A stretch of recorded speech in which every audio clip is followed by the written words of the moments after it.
Recording in progress.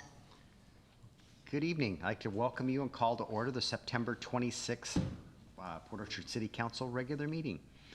And I'd like to remind us of the actions we're about to take of our guiding principles, which are we raising the bar? Are we honoring the past but not living in the past? Are we building connections with outside partners? And is the decision-making process positively impacting diversity, equity, and inclusion? Please stand and join me in the Pledge of Allegiance. To the flag of the United States of America and to the republic for which it stands, one nation, under God, indivisible, with liberty and justice for all.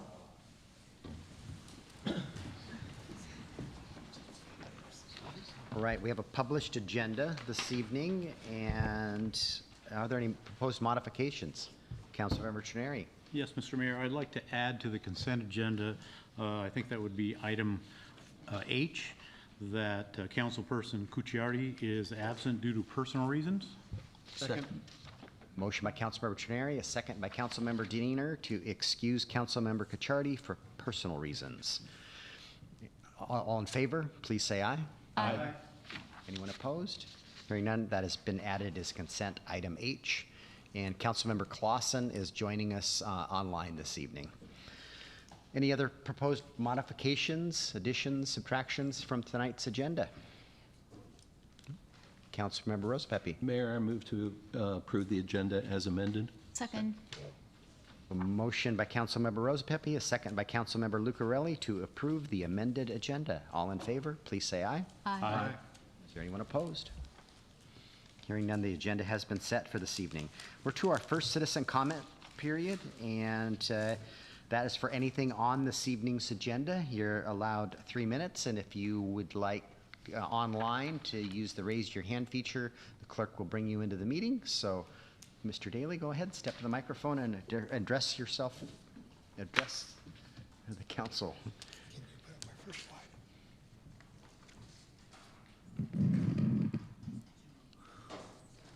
Can you hear me? Yep, and if you could identify yourself for the record. Thank you. So my name is Jeff Daly. I'm a resident of Port Orchard. I'm here tonight on behalf of a group that opposes the South Kitsap School District bond and that wrote the Voters Guide opposition statement that is currently online. These are some of the things that I'd like you to consider as you hear the presentation from the school district this evening.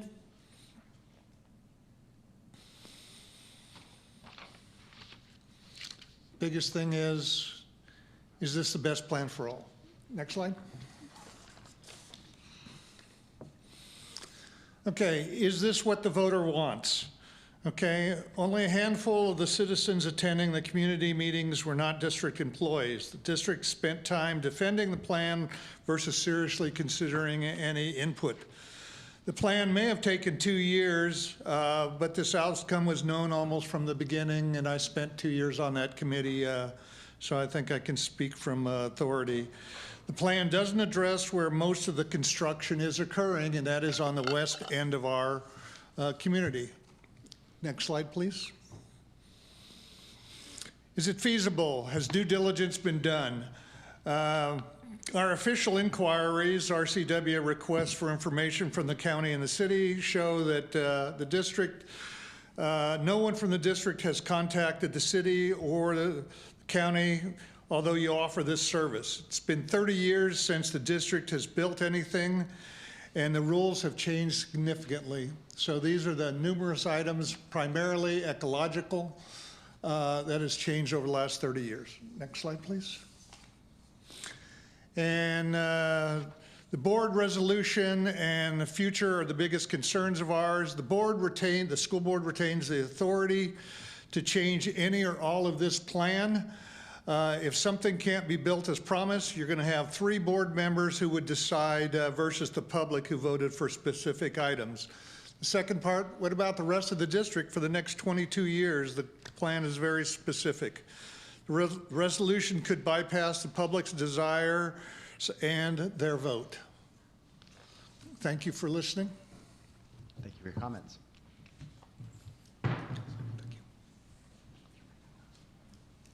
Anyone Anyone else wishing to address the council? Please step to the microphone and identify yourself for the record. Thank you, Mr. Chairman. My name is Jerry Austin. I'm the treasurer of South Kitsap School Supporters. 5 years ago, I was here to ask for your endorsement on a bond for a second high school out in McCormick Woods. Today, I'm asking you to support this bond, which doesn't contain a second high school. What changed? A lot did. After that bond defeat, we took a hard look at what the community is asking for. We took a lot of feedback in the process and concluded that one high school did not meet the needs for the district, and it didn't give everybody in the district enough. In fact, there was a school board candidate who ran for election 4 years ago who proposed a plan very similar to this, of expanding the current high school and funding refurbishment and replacement of other schools to make sure that the entire district benefited. This bond will replace the 5 worst conditioned schools. The committee that Mr. Daly spoke about, we toured every single building in the district, and I can tell you there's birds' nests living in some old portables that we actually purchased from the Seattle Public Schools 40 years ago on our campuses.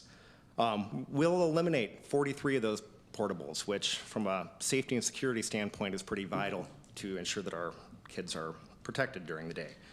And we'll renovate the oldest part of South Kitsap High School, which is largely a one-story building with not very much instructional space to add high school capacity. This committee rightfully prioritized our youngest learners and replacing 3 elementary schools and Cedar Heights, which is a middle school, which is actually physically sinking. I've had the pleasure to be an emergency substitute at this school. And let me tell you, that was one of the most informing days of my life and my advocacy for the district around here, having to use a faculty bathroom that was literally 2 feet and 4 inches wide from shoulder to shoulder, because that's the facilities that we have in our district. Mr. Daly's asked a couple of good questions. Was due diligence done? Our committee met for 16 months, and a follow-up committee was formed to take basically the large plan and hone it down into the plan that you see today. Is it feasible? I truly believe this is feasible. This is replacing buildings on site. He raises a lot of questions about permitting and spotted owls and whatnot. This is normal, of course, in any development, but these are already developed sites. It's not as risky as the plan was originally with building out on the old Clifton property in McCormick Woods, where substantial grading would have to occur. And then, does it accommodate westward growth? Well, what we're doing on the Cedar Heights campus is actually adding a lot of capacity at the middle school level and adding capacity throughout the rest of the district. And growth isn't just happening west of Highway 16. If you go anywhere east of town here, you see developments popping up regularly. Our town's growing, and it's been growing for some time. Mr. Daly also accused the committee of having a predetermined outcome, which, being on the committee myself, he more or less addressed concern with me being on the committee because I've advocated for second high schools in the past. When he says this, he's implying that the plan was going to be for a second high school. But what we did is we actually developed a consensus plan based on the input of everybody on the committee. So it hasn't been predetermined. And then what's the district going to do for the next 22 years? If we can pass this bond, there's always the opportunity to pass more bonds in the future and to refinance this bond debt as it expires. And I see the red lights blinking, and my time's up, so thank you. Thank you for your comments. Others wishing to address the city council? Go ahead, sir. Good evening, Mr. Patantu, City Council members. Francis J. Doyle. I'm a resident of Port Orchard, and I'm concerned.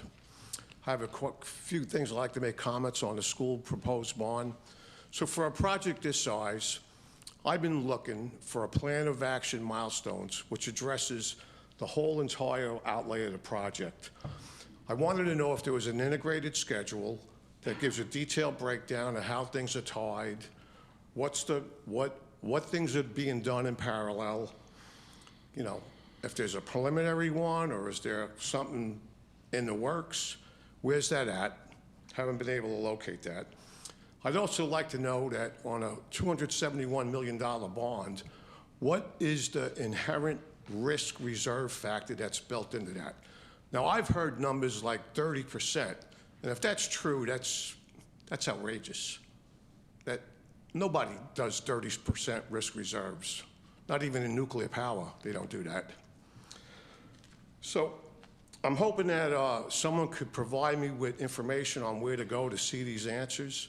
And I hope there's a good detail and breakdown of this data, because the public would like to know, and they would like to see the plan, how it's laid out, and how it's going to be followed, you know, because you can't track something if you don't have a plan.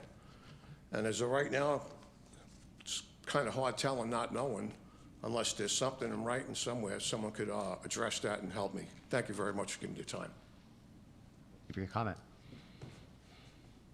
Others wishing to address the city council this evening? Is anybody online, Brandy? There's a handful of people online, but they have not raised their hand at this time. Yeah.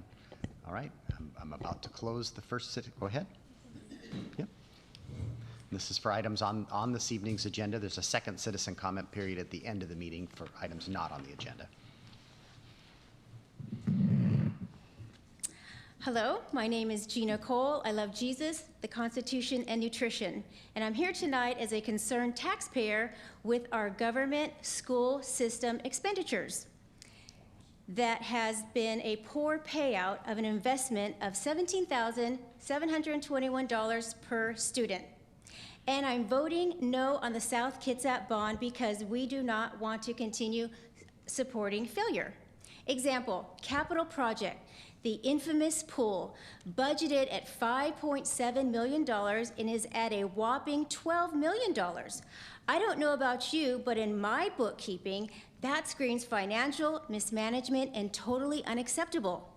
Talking with the community, some of the other responses were, is it gold-plated? Despite Superintendent Winters describing the renovation as a world-class pool, it's also compared to subpar education. Second reason I'm voting no on the bond. Number 2, education.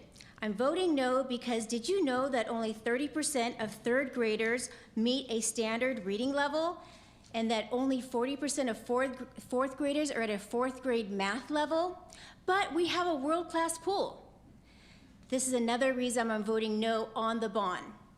Indoctrination versus education. For example, social emotional learning, comprehensive sex ed pornography, the woke agenda, instead of focusing on the fundamentals of what? Reading, writing, arithmetic. And last, lack of respect and patriotism for our flag and fallen heroes who sacrificed for all of our freedoms. Did you know that there's a school in our community who displays the pride flag in the cafeteria? But what do they not display?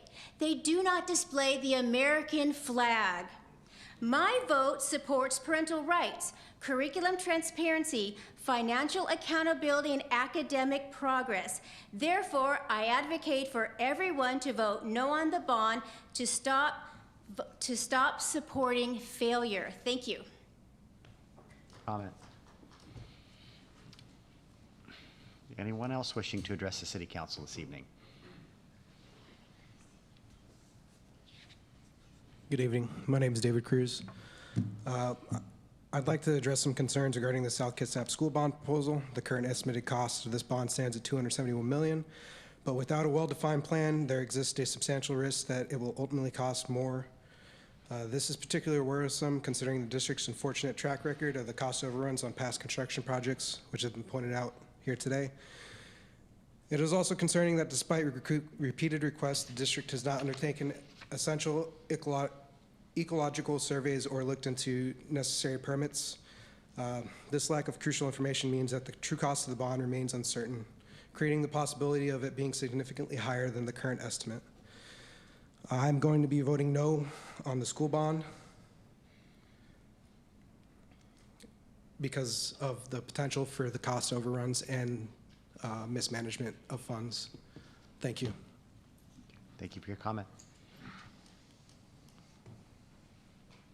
Others wishing to address the council?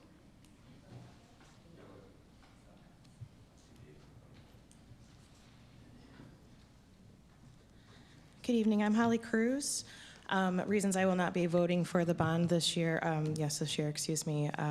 First of all, this district has cost me and my family $8,000 more per year out of our pocket because they were pushing our third grader through EPO who was not up to third grade standards. So when he went to private school, they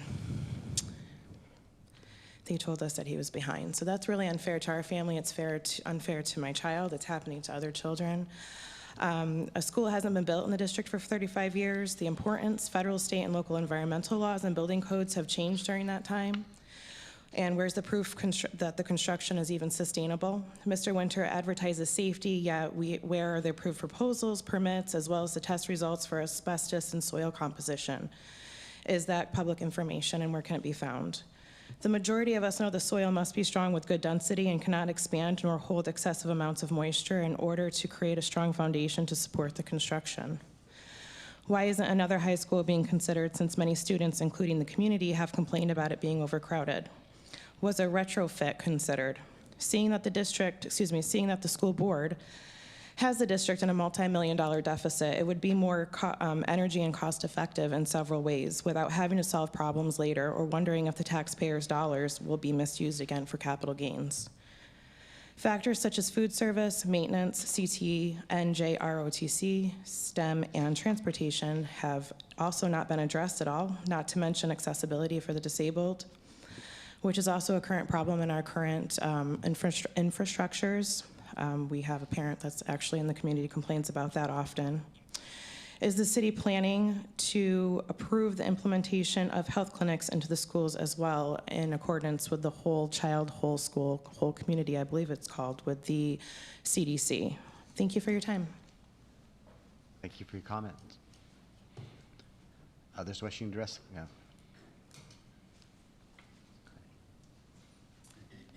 Hello, my name is Rhonda Edwards, and I was interested in coming tonight because I'm against the bond, not because I don't feel like we need new schools and new infrastructure, but because it's a dishonest request to ask $271 million, which will really cost $465 million by the time it's paid off, when they've done no feasibility. Now, I've been a realtor for 33 years. I've worked with builders. I worked at the bank prior to that doing property development, handled strawberry fields development, countryside estates, hidden estates. I know what it takes to develop property. And since then, we now have the Growth Management Act that has come in. We have new laws concerning salmon, protecting salmon streams, and even protecting the streams and the wetlands that feed the salmon stream. So when I look at the sites where they want to build, they want to enlarge, for instance, Alala Elementary. They want to increase it by 11,000 square feet. And I look at then the health records, the septic system, built in like 1967. I see how close it is to the salmon-bearing stream. That is not going to be able to be enlarged. In fact, you'll have to bring everything up to today's code. They've even identified an area that in an earthquake they feel will be a major slide. They've identified wetlands, and already we have buildings encroaching within the setback of those wetlands. So I know that it's dishonest to say and get the hopes up of the Alala community that we're going to build you a nice new school. We're going to spend $48 million for 270 students. It's going to be bigger and better, and I know that that is absolutely untrue. But I do know that that $48 million will come back to the bond or the board, and they will decide how to spend that. And it doesn't say that they have to spend it on capital improvements. They can spend it any way they want. They just need 3 people to approve it. So, you know, my father always taught me, your word is your bond. Nothing is more important than being honest, ethical, upfront, and no matter what, always tell the truth. And I do not feel that they're telling the truth because they've never done even the $450 feasibility with the county that they could have done. So excuse my sore throat. So I feel like We have the same conditions at Olalla, or at South Colby. We've already built on a bog at Cedar Heights, and why build on the second half of the bog? So rethink it Your and time's come up up. with a new plan. Thank you. Thank you for your comments.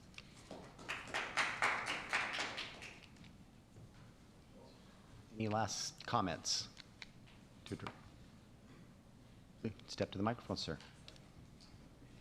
And please refrain from applauding in the council chambers.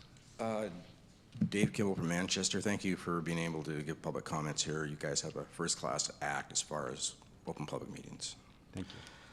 Although Mr. Winter hasn't presented his show on the bond yet, it's odd, but I think I can comment ahead of time. One thing that came to mind when Mr. Austin spoke was, you know, the word inclusion gets thrown around a lot, and yet I recall the same committee was impaneled to decide what the priorities were for development and renewing the campuses and facilities.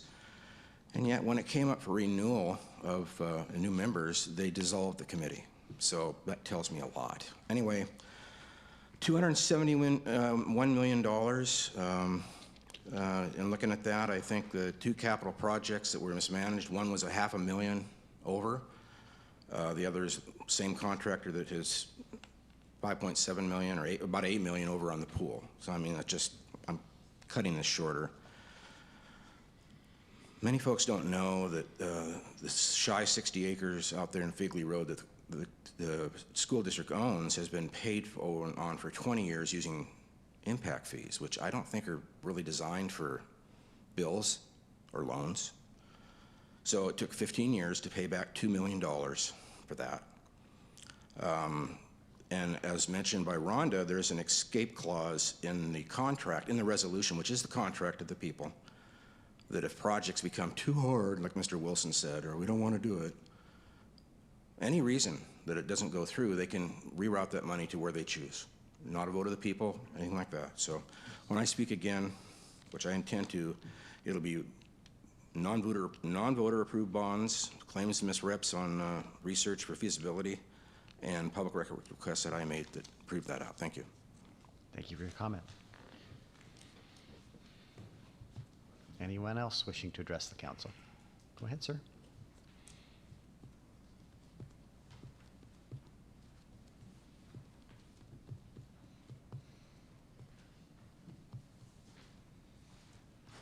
My name is Michael Gustafson. I live in Southworth, and I'm a citizen who pays his taxes regularly, and they're not cheap. Having spent 10 years as a member of the Kitsap County Planning Commission, and having read every document that came before me, I'm quite aware of the environmental restrictions that you're about to face, and the number of things that are going to cause projects which we would hope to be accomplished becoming infeasible and have to be redirected. What we're seeing here is the creation of a massive slush fund for the school board, with 3 members being allowed to vote on however that money should be spent, whether it's on construction or not. We need to have a plan that's well enough developed that we as voters have confidence that the plan can be executed. Thank you. Your comments.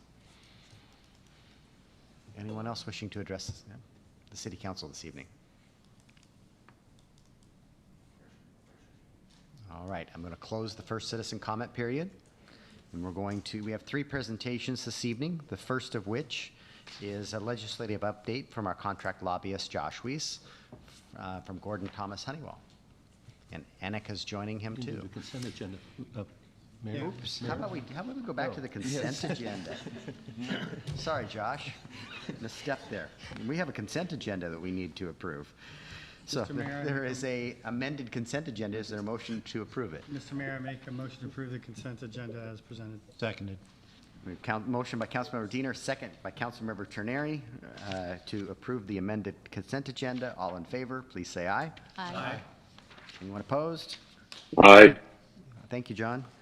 And consent agenda has been approved. I guess that's why I have an agenda, so that I could follow it, but I didn't. So, Josh, Annika, go ahead.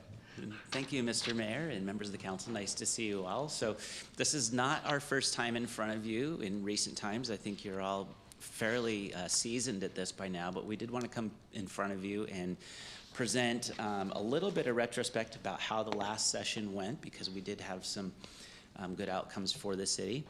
And then also, you know, it is already October, and we have been thinking about this upcoming legislative session, which starts in January, for some time now. We're well underway, at least in brainstorming and talking to legislators. So just want to start the process rolling forward as you think about adopting your legislative agenda for this upcoming session.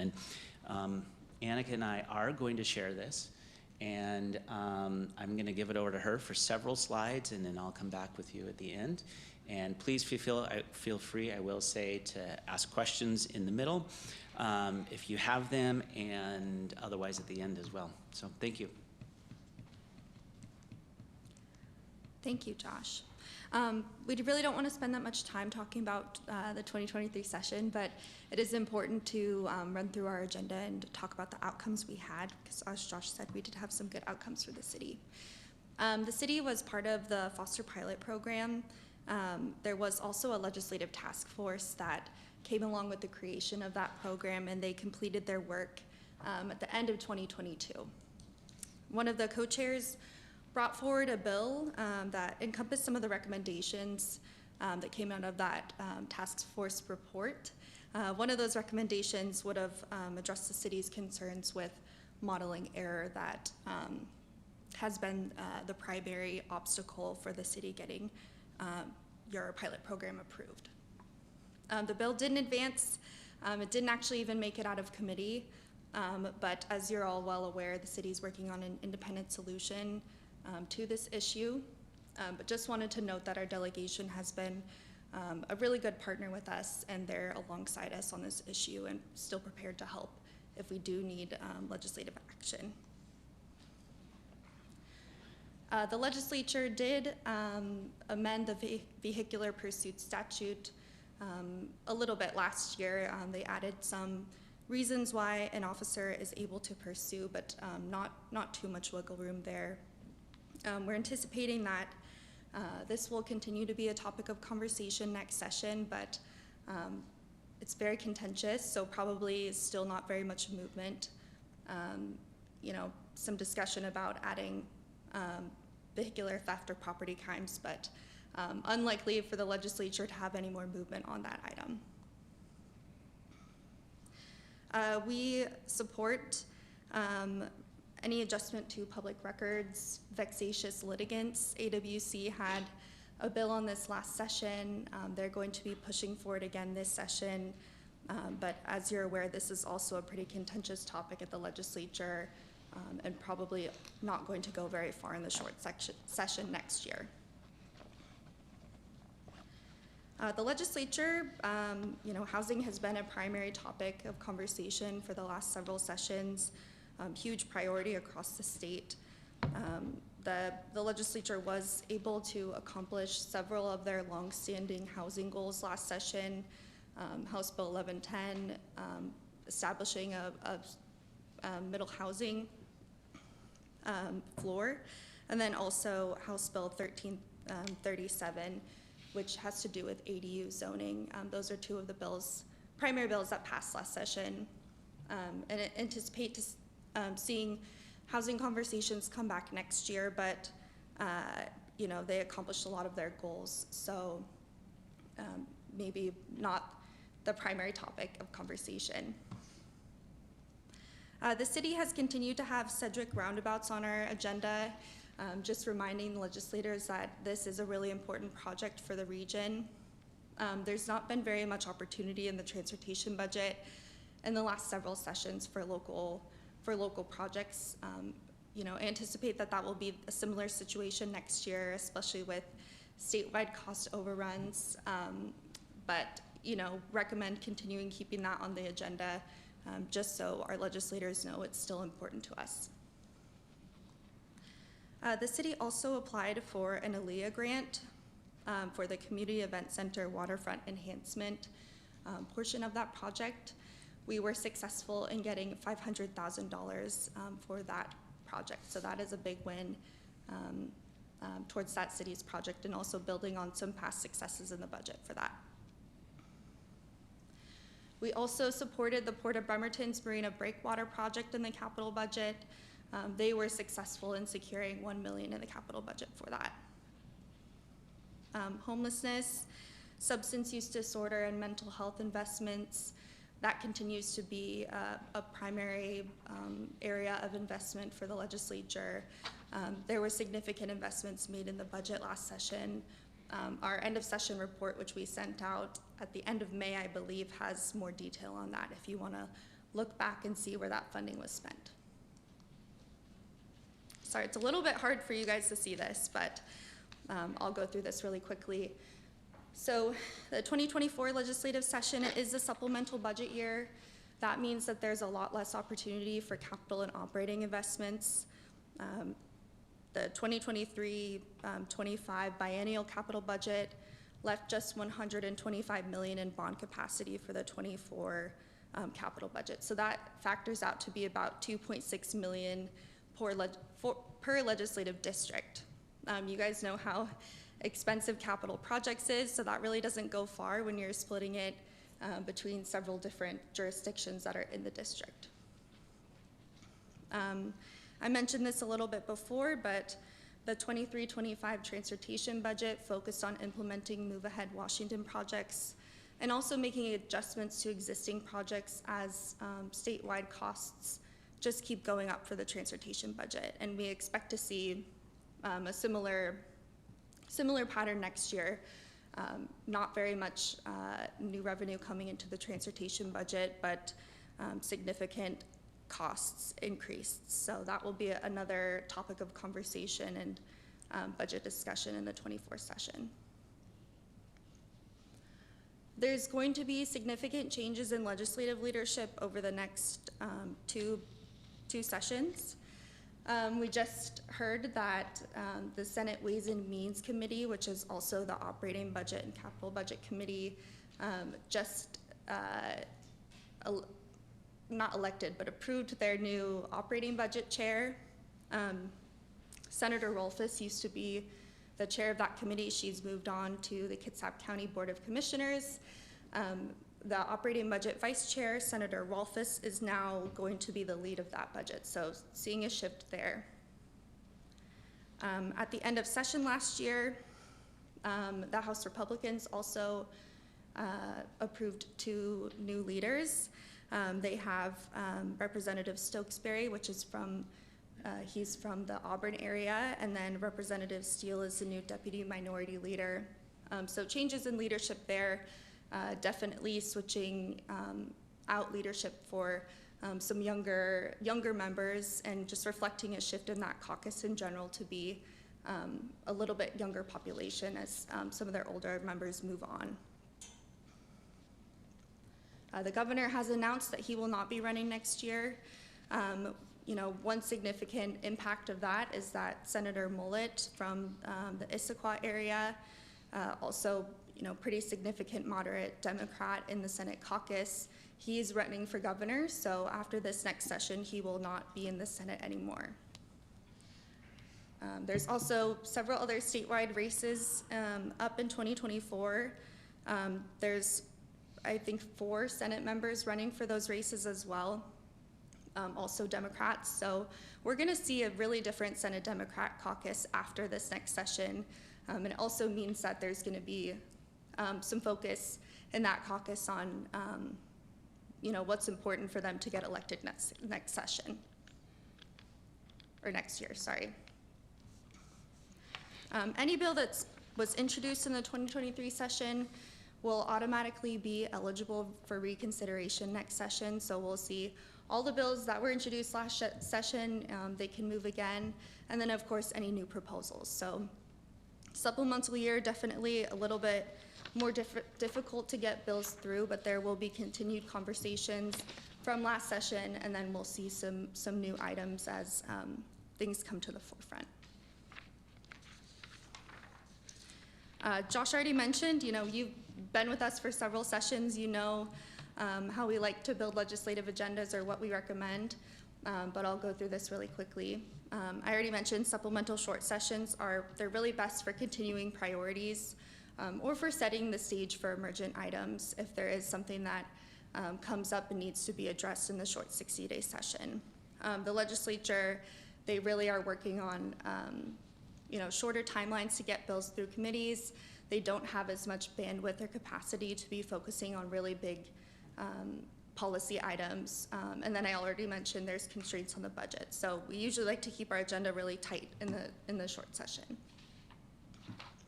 Funding requests, the legislature likes to be the last dollar in on projects. They like to see local investment in our projects. You guys have done an amazing job doing that. So just keep doing what you're doing. We've had a lot of success in the budgets with Port Orchard's requests. Most successful budget requests also have buy-in from the delegation. Again, really no problem there. We've had a lot of support from our delegation on our projects. For policy items, if we're introducing a bill, we want to think through whether the city has a unique story to tell. This wasn't our bill, but it's a good example, the Foster pilot. The city really does occupy a unique space in that. No other pilot project was facing the same challenges as the city. And I think, adding our voice in that conversation was really beneficial for having legislators understand really the impacts of the Foster decision. We also want to think through whether we're adding to or differentiating from the efforts of other partners when we're using our political capital at the legislature. We also want to coordinate with the delegation well in advance of session. I believe we're actually meeting with 2 members of the delegation this week, and we're going to kick off conversations about what they're thinking for next session. So again, they've always been extremely accessible to us. I know you guys have good personal relationships with them as well, but they are really the key to our success in the legislature. There's going to be several returning legislative issues in the city space. You'll notice that most of these are AWC's legislative priorities. I just want to touch on them really quickly. I know that the board just adopted these priorities officially this week. Public safety, that is still going to be a topic of conversation, but more of a focus on officer recruitment and retention. AWC will be pushing for a proposal that allows public safety sales tax, which already exists, to have councilmanic authority for adoption, and then also cities to have flexibility for using those funds outside of what's currently allowed in statute. And that's just responding to the fact that cities across the state of all sizes are just not able to recruit officers right now, and not able to retain officers when they are hired. Also, another priority for AWC is additional BLEA classes, basic law enforcement academy classes for members of the public. That will help more officers get online as well. Infrastructure investment, that continues to be a huge pinch point for cities. Costs are getting more expensive to build projects, but there's also, longer structural issues with lack of transportation funding sources for city projects. And part of that will be asking for the legislature to provide more operation and maintenance funding for infrastructure projects, and then also, preservation and maintenance funding for transportation projects, which the state has really focused on WashDOT's portion of that and the state's portion of preservation and maintenance funding, but local jurisdictions really have been left out of that conversation, and I know it's a struggle for cities across the state. Behavioral health, this has been at the forefront of legislative conversations for the last 5 years at least. We saw a lot of proposals last year having to do with workforce. I think we'll continue to see that next year, but those bills take a really long time to stakeholder. I'm not sure how many of those are going to get over the finish line, but I think it will definitely be a primary topic of conversation for the legislature next year, and also, of course, very important to cities. AWC will also be supporting a proposal that came forward last year to revise the 1% property tax cap and lift it to 3%. Local jurisdictions across the state are facing extreme budgetary constraints, and it's becoming unsustainable to continue providing the level of service that you're providing at this point. Legislators have typically not been super open to this conversation, but we did see some traction last year, had at least 2 proposals that I can think of that had to do with lifting the local property tax cap. So that will definitely be a conversation. Again, not sure how successful we'll be in a short session with this item, but definitely very important to a lot of cities across the state. Housing will continue to be a conversation. As I already mentioned, there were several high priority bills that the legislature passed last year, but a major one that wasn't able to get over the finish line had to do with transit-oriented development, requiring cities to focus most of their zoning around where transit is located. I believe that they're scrapping the bill that came forward last year, and there's going to be a couple other proposals that will come forward. This is not one of AWC's top priorities next year, but it's a significant issue, and I anticipate we'll also be involved as part of that conversation, as the city will eventually be getting more high-capacity transit service in the next 10, 20 years. There was also a proposal last year for a REIT 3 local option for affordable housing. That will also remain in conversation next session. And then I will give this to Josh to talk about potential items for the 2024 session on our agenda. Thanks, Annika. So we have had an opportunity to sit down and talk with the mayor and do a little bit of brainstorming about what might be priorities. And I want to reiterate that whatever we do come up with is going to be your agenda. As we've seen in the past, we know the mayor usually has a really good beat on what the community and you are thinking, so we think this is a good place to start. Continuing to focus and talk about with our legislative delegation about the need for help on the Sedgwick roundabouts and the need for the state to address congestion issues dealing with Highway 16. As Annika mentioned, we don't see the transportation budget being any sort of opportunity this next session, but with issues like this, we need to continue raising the issue with our delegation and with legislative leaders so that we have consistency and are building momentum. The Community Event Center, obviously, significant project for the city in relationship to all of the downtown and waterfront revisioning that you've been doing. We probably don't expect, at least the last we heard, that we'll need construction dollars this next year, but maybe asking in the 2025 session would be appropriate. We'll want to tee that up with you, or tune that up with you all and make sure that that's accurate. But asking for construction dollars in 25 would be a lot more appropriate, given that it'll be again, the biennial budget, the capital budget, it'll have a lot more opportunity in that budget. A new issue, at least to us, is the idea of trying to receive some dollars from the state, from all of the money you've been hearing about that the state's been receiving from the cap and trade system that we have, the Climate Commitment Act. The state has received in excess of $900 million this year from those auction proceeds. Now, those dollars can't be spent on any type of expenditure the state wants. They need to be invested into resiliency and adaptation types of projects.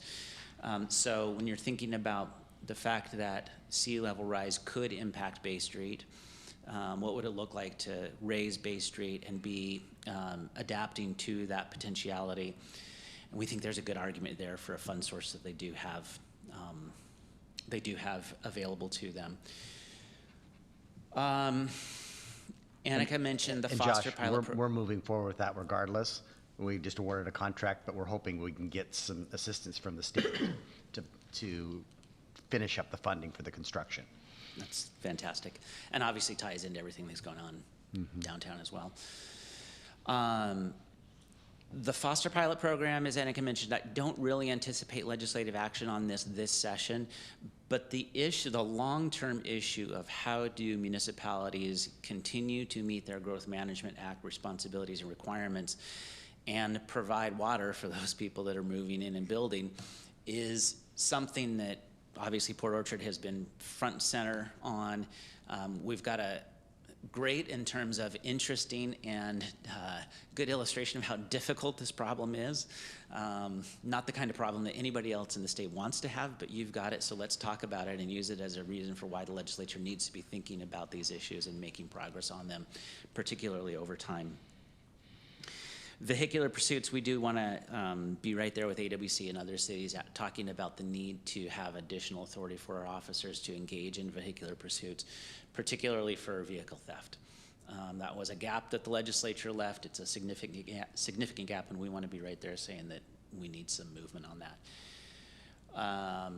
Again, similarly with the police training and the need for additional training opportunities for our officers, newly hired officers.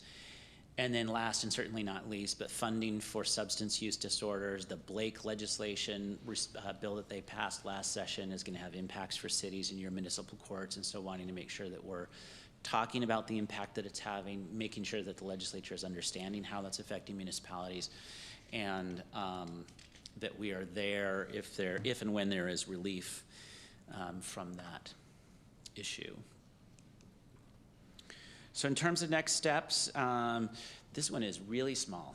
We are here in sort of middle of between September and October. We have done a little bit of brainstorming about possible needs. We do want to come up pretty soon here with a draft of what we think the legislative agenda might look like. As Annika mentioned, we're meeting with the delegation, talking about how does this align, making sure we're on the same page with them, that we've got their support for the things that we might be prioritizing, and understanding what they're prioritizing and if there are things that we can help them with. By the end of October, we want to make sure that we've got all of that done, and then final proposal beginning of November for you all to look at and hopefully approve in public session, but to consider in public session. And then, legislative session starts January 8th and we'll be off and running. We want to make sure that we have a good foundation set for all of those priorities well before January starts, because as you know, things get pretty fast and furious. And it'll be a 60-day session. I think we said that, so it's going to be very quick. So that's our presentation, but happy to answer questions and discuss any of the items we talked about or items we didn't talk about. Councilmember Diener? So thank you, and I appreciate the work that you've done for the city over the years. I think it's been very fruitful for the city. Thank you. One thing that I think almost the entire city can get behind, including the residents around the city, is getting the state to fix their road with Sedgwick Roundabout. So appreciate you pursuing that. Yeah. If we don't get that taken care of, if the state doesn't take care of that, then in not too many years down the road, it automatically will become a city problem, and we want to avoid that. No, I don't believe that particular highway. That's only Bay Street that happens to. Oh, it's not the other state highway? I don't believe so. Okay. All right, well, good. Well, we will keep lobbying the state to fix But we their- still need to stay on the state, because Yeah. we've been on it for years, and we were in one package that didn't pass, and then the following year, they came up with a different package and we weren't in it. So we just gonna continue to beat the drum on this, Yeah. because when the next package comes out, which it's every 6 or 8 years or so, we need to be at the forefront and making sure that everybody is basically tired of hearing about it and want to fix it. Yeah, well, it's been an issue for a while. The main thing I wanted to mention is that in terms of vehicular pursuits, and correct me if I'm wrong, but in talking to the chief of police not too long ago, they still would not be authorized to pursue vehicles that are doing wrong-way driving. And I think that's a very big miss if you understand basic physics. 2 cars hitting each other at 50 miles an hour, both those cars are hitting a 100-mile-an-hour wall. So I understand that pursuing vehicles that are stolen or who have committed a property crime, those are generally going to be single vehicle accidents if they're chased down the road, but it's not the case with wrong-way drivers. And so I think it's important to go after that. Understood. Thank you. Others, go ahead, Councilmember Roosevelt. No, I was going to say also, Josh, thanks for you and your team, again, doing the work for the city. Councilmember Diener stole my thunder on vehicular pursuits and additional authority for the police, public safety, so I appreciate you continuing the efforts on our behalf on that. Thank you, Councilmember. Councilmember. Just a quick one. Josh, Annika, thank you very much for the update. I appreciate everything you guys are doing for us, and keep up the good work. And please keep pounding on Sedgwick for us. Okay. I think pretty clear message on Sedgwick tonight. And Foster. And Foster. And Josh and Annika are great partners. I mean, we've had a lot of success down in Olympia over during my time as mayor, and they do phenomenal work for us. They're great partners. And John, I see John's got his hand raised.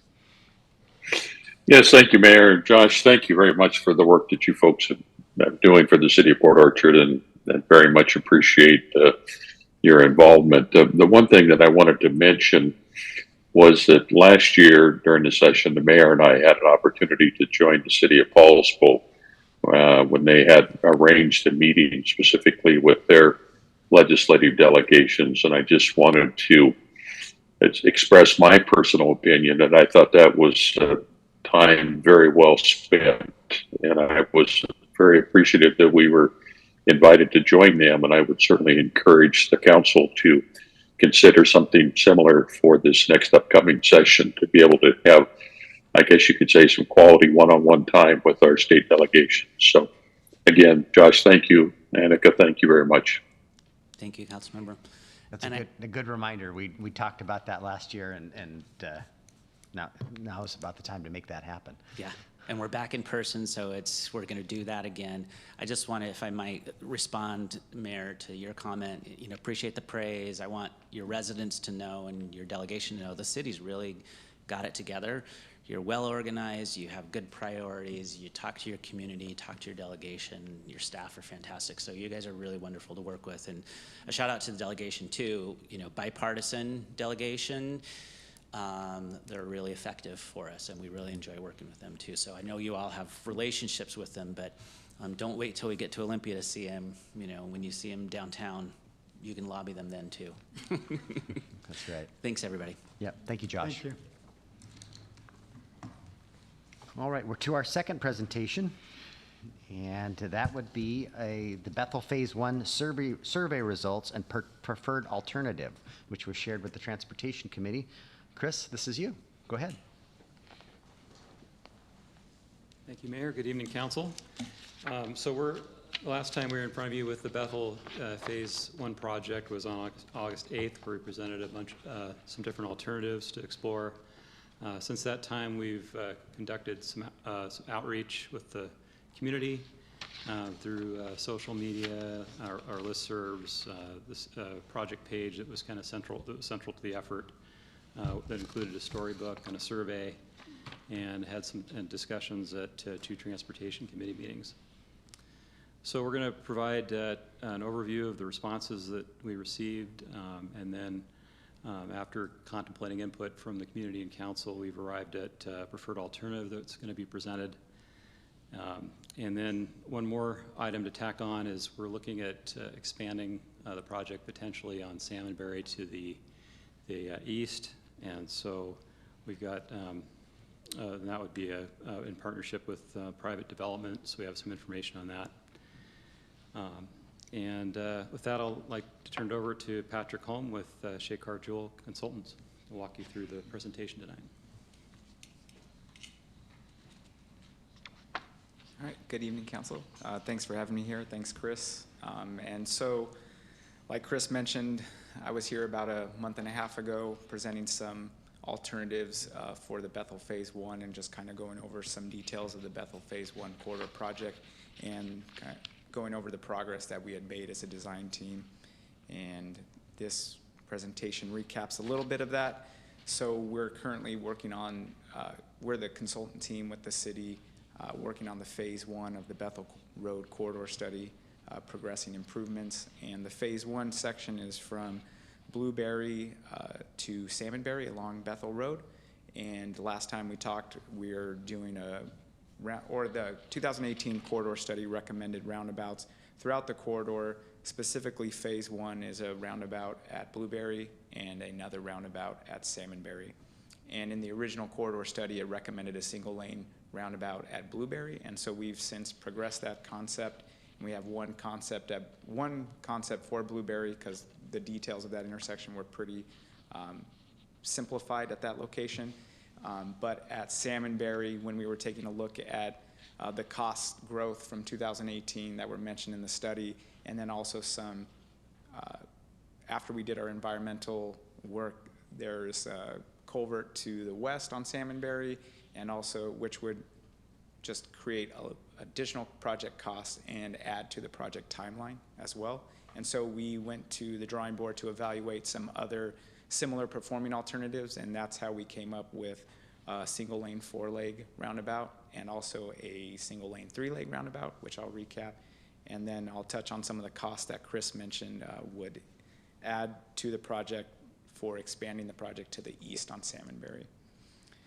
And so on screen is the single leg roundabout concept at Blueberry, which would be a 3-leg going to the west and going north and south.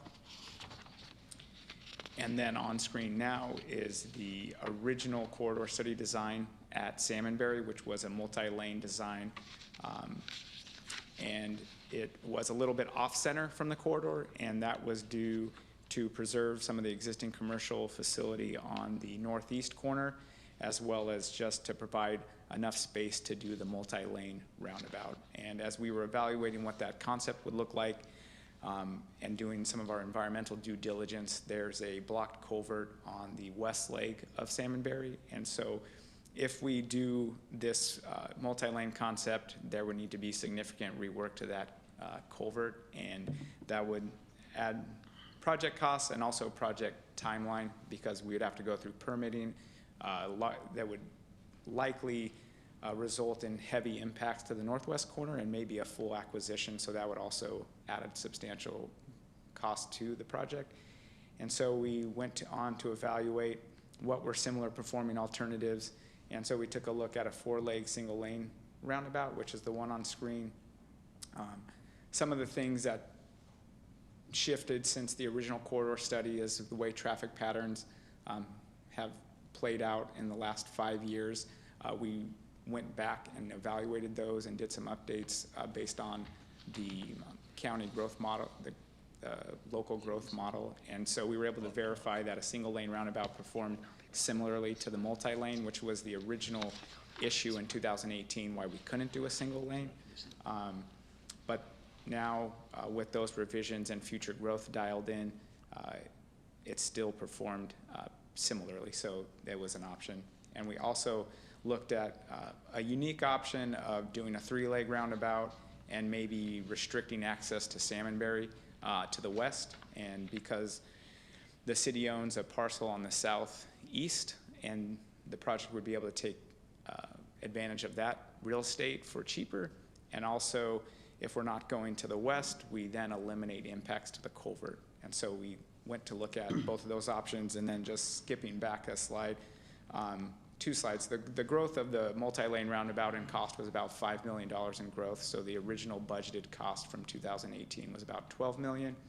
And if we were to stay on course with a multi-lane roundabout, the cost increase was about $5 million. So the total phase 1 project grew to about $17 million. If we do the single lane 4-leg option, we estimated about $1.5 million additional to the original $12 million that was estimated in 2018. And if we did a 3-leg option, taking advantage of the city's parcel, we were able to get that cost increase down to about $500,000, so $12.5 million versus the $12 million in 2018. And then touching on what Chris mentioned about expanding the project, there is a project that's slated to go in on the southeast, not corner, but quadrant of that block called the Hidden Hills development.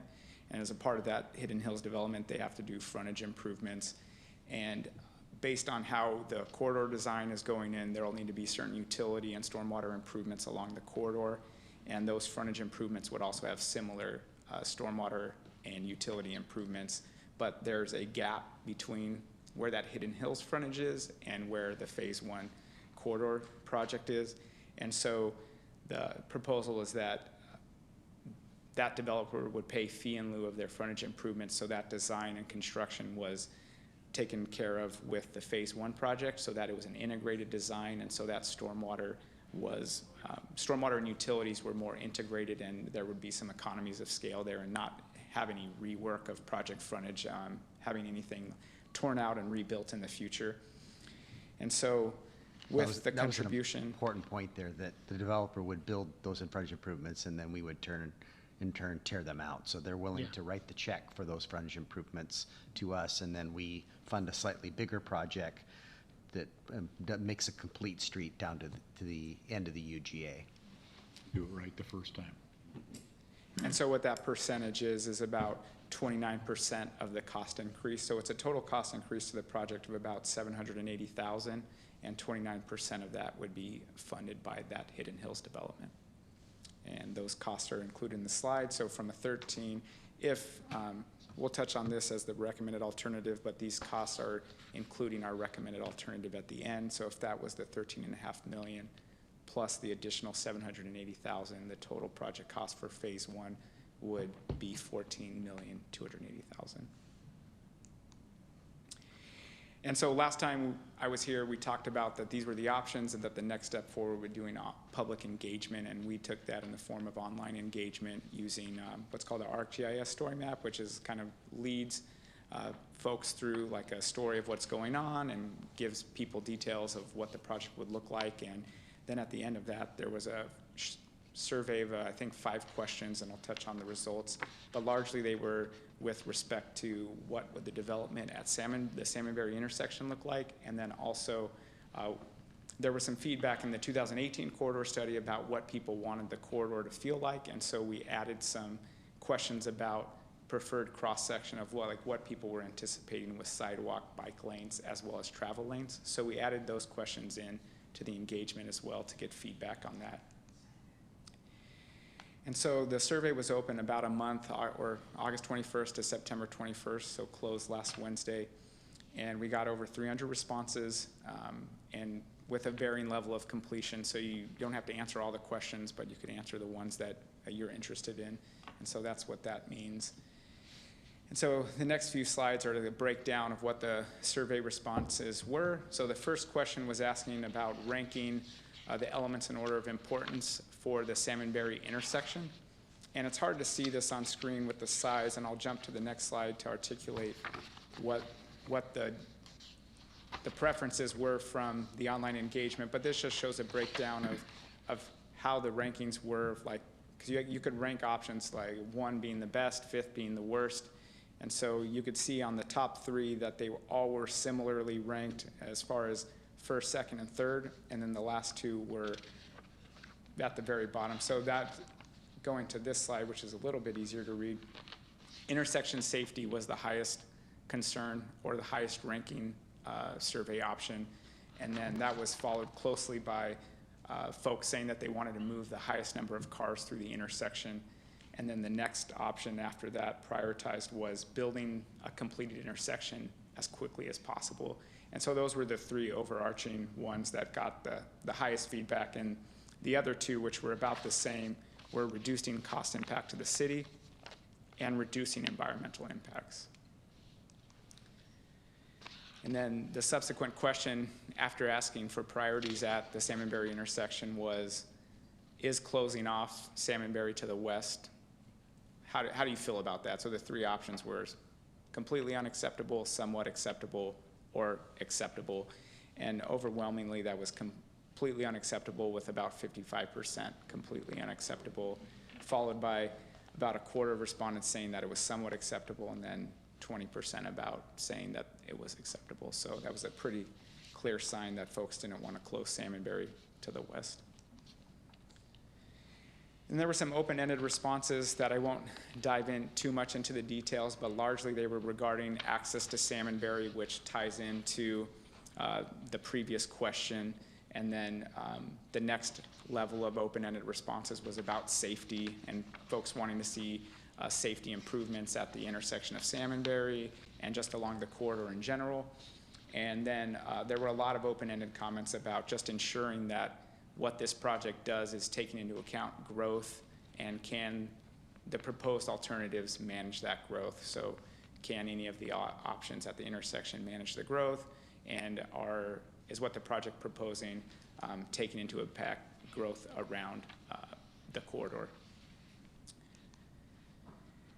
And then the next element we did is we asked a few questions about what people's preferences were when evaluating how the corridor would be constructed. And with what I mean by that is what was a priority for people traveling the corridor. And so largely 78% of people said they wanted to allow for efficient vehicular travel, so prioritizing vehicular travel.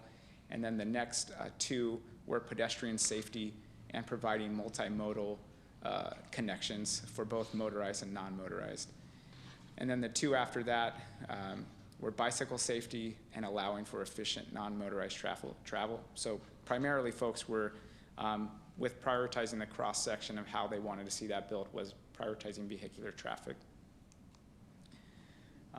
And then open comment on the cross-section largely supported that breakdown. So folks wanted to see traffic flow efficiently, and then as well as emphasized vehicular traffic. So those were the two top open responses.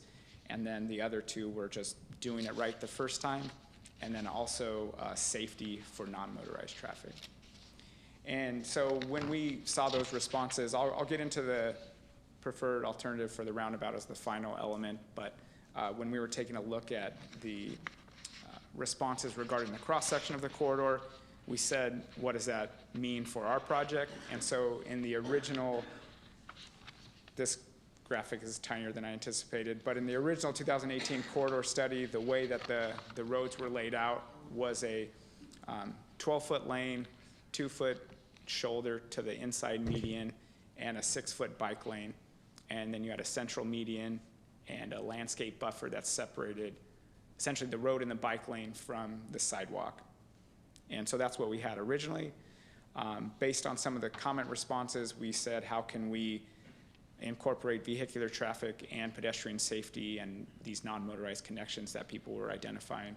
And so we came up with two other options that we're diving into, is what would it look like if we just kept the same roadway width, but maybe added, maybe made the lane slightly smaller, but added a buffer between the bike path and still maintained a separated sidewalk. And then a kind of further, less conventional now, but is starting to gain steam in some areas, is combined sidewalk bikeway and removing that from the vehicular traffic. So that would create no friction for the cars. They'd be able to go and not worry about bikes or peds. And you would have a buffer from the vehicles, and then you would have a designated bikeway and then a designated sidewalk. And the bikeway in that instance would be a one-way. Like if it was on the right side, it'd be a one-way northbound, and if it was on the left side of our diagram, it'd be a one-way southbound for bikes. And those would be separated and usually marked out with striping.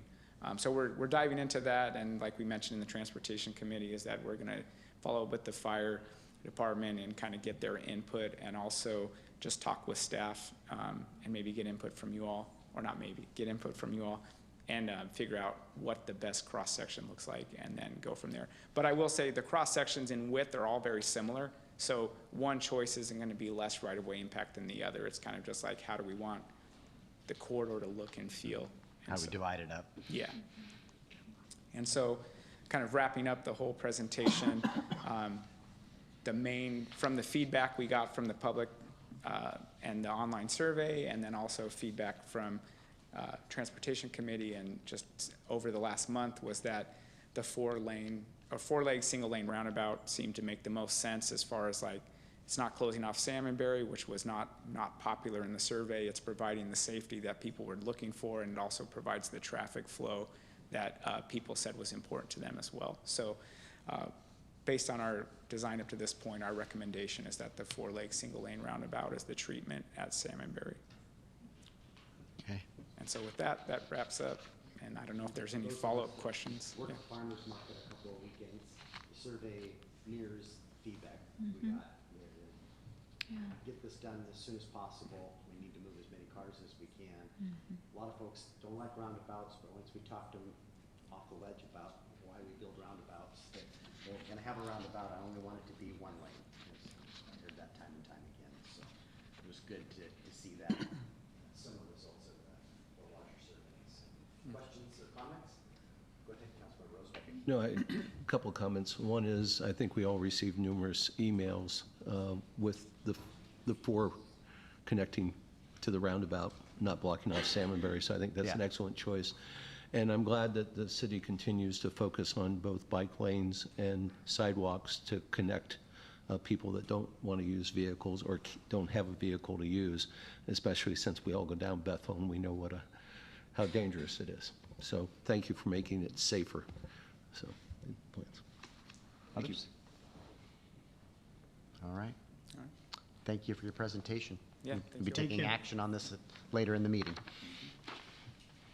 All right, we have a third presentation, and that is from South Kitsap School Superintendent Tim Winters. Is going to come talk to us about a school bond. And he brought Amy. Good evening, Mr. Mayor, council members. Thank you for the opportunity to be here. We also have Amy Miller here, who is our public information officer, and she's going to share some brief information with you. There's a lot of information that's out there when you run a bond, and our job is to share the facts of what's happening in this bond. One thing I want to be clear about, too, is that bonds are for building, levies are for learning. So when we talk about passing a bond for construction, we can't use it on salaries, we can't use it on other things, we use it on construction and construction only. So that's a really clear distinction. Levies are also a 50% pass rate, a simple majority, and bonds are supermajority. So it's a challenge, and we know that. We also know that putting forth a bond to the community involves taxes. And there's only one way in the state of Washington to build schools, and that's through bonds, and that's through asking your taxpayers to pay for that. There actually is another way. It's a large donation, but we haven't received any of those yet, so we're still waiting. But we're following the way that we, and every other district in the state, does school construction, which is a bond. So we understand that what we're sharing throughout the community leading up to November 7th is information that people are going to digest, and they're going to make a decision to vote no or to vote yes.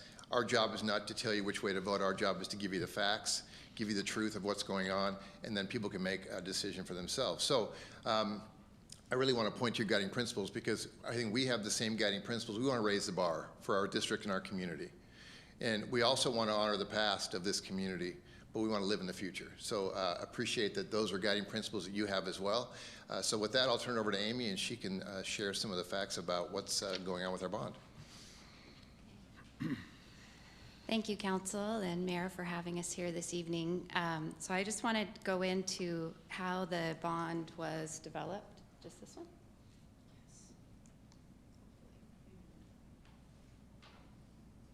You can drive if you'd like. Okay. So there was a real thoughtful process in putting, you can go ahead and go to the next one, putting the whole bond package together. There was a long-range facility planning committee, 11 community members, 2 board members, and some staff advisors that met over the course of a year and a half. They visited every single facility in our district, our schools, as well as all of our support sites. And what they found is we have old facilities, and all of them are in need of attention. So if you look at this chart here, it shows you the age of all of our buildings. It's been 35 years since we've passed a bond to build a school in South Kitsap. With that, we built our newest schools. I call them new. They were built in 1990, and that's Hidden Creek, Mullinex Ridge, and Sydney Glen.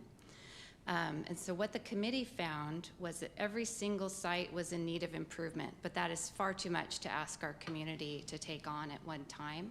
So the next task was to really prioritize the most urgent needs. On previous bond attempts, we have asked for a second high school, but the committee found that there's more pressing needs. The facilities, especially the ones included in this bond package, are really in urgent need of replacement.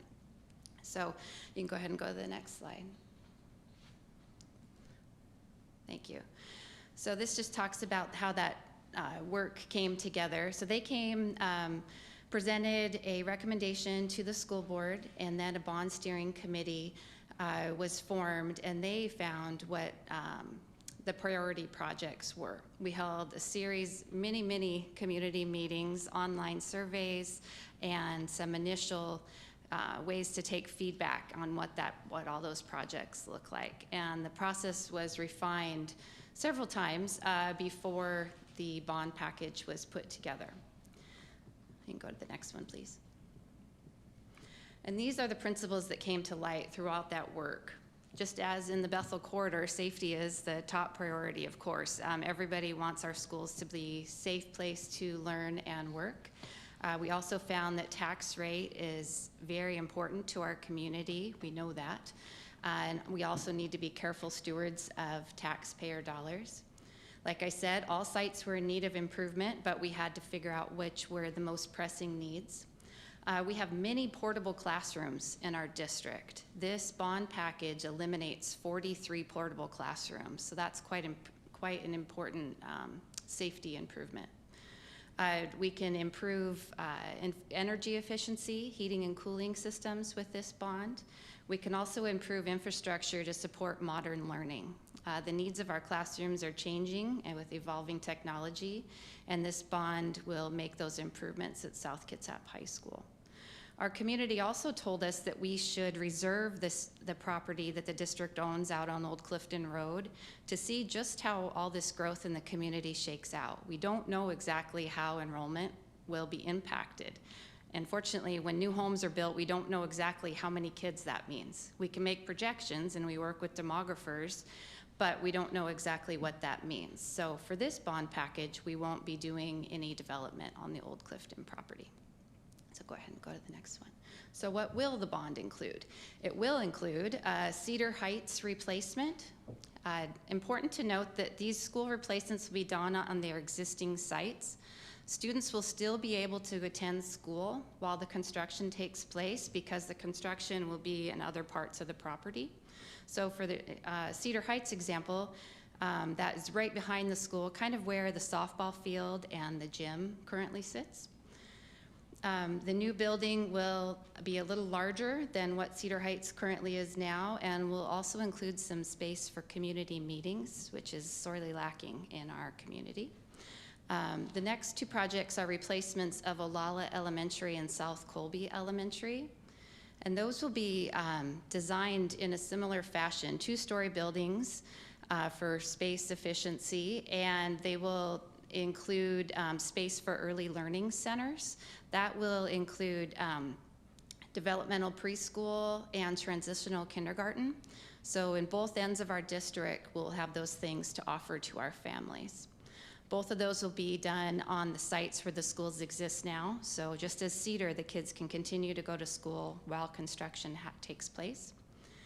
The next project is a replacement for Explorer Academy and Discovery High School, and that will take place where Discovery High School currently sits. So for those not familiar, that's near Orchard Heights Elementary in the Fircrest neighborhood. So Explorer Academy is our online parent partnership program, but kids do come to campus a couple times a week and they meet with staff, teachers, and counselors. Right now, that program is housed in a small farmhouse and several portables behind the softball field at South Kitsap High School. So adding this in a shared campus with Discovery High School will give that program and Discovery a real legitimate space. They'll have collaboration space, they'll have library, gymnasium, a cafeteria, things that are all lacking for both of those programs right now. The next thing is the modernization of South Kitsap High School, and that is the oldest section of South Kitsap High School that I believe was built in 1962.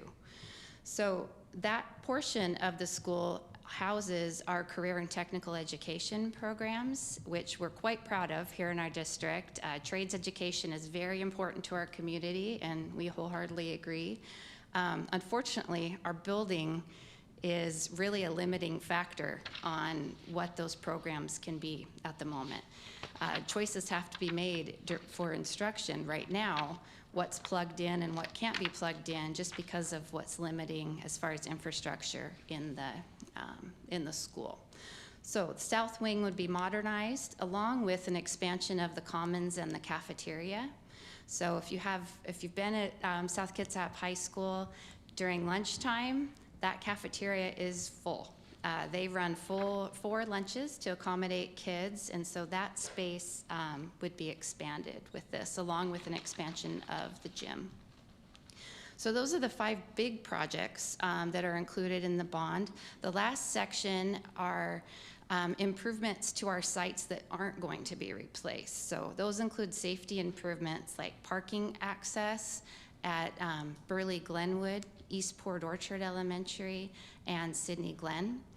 And in those sites, traffic backs out onto the street, and it can be a real problem when buses are mingling with parents trying to drop off or pick up their kids. So those things would be addressed, as well as heating and cooling systems and other safety things across the district. So those are the main bond projects. And the next thing you probably want to know is how much will this cost? And the superintendent is going to take over.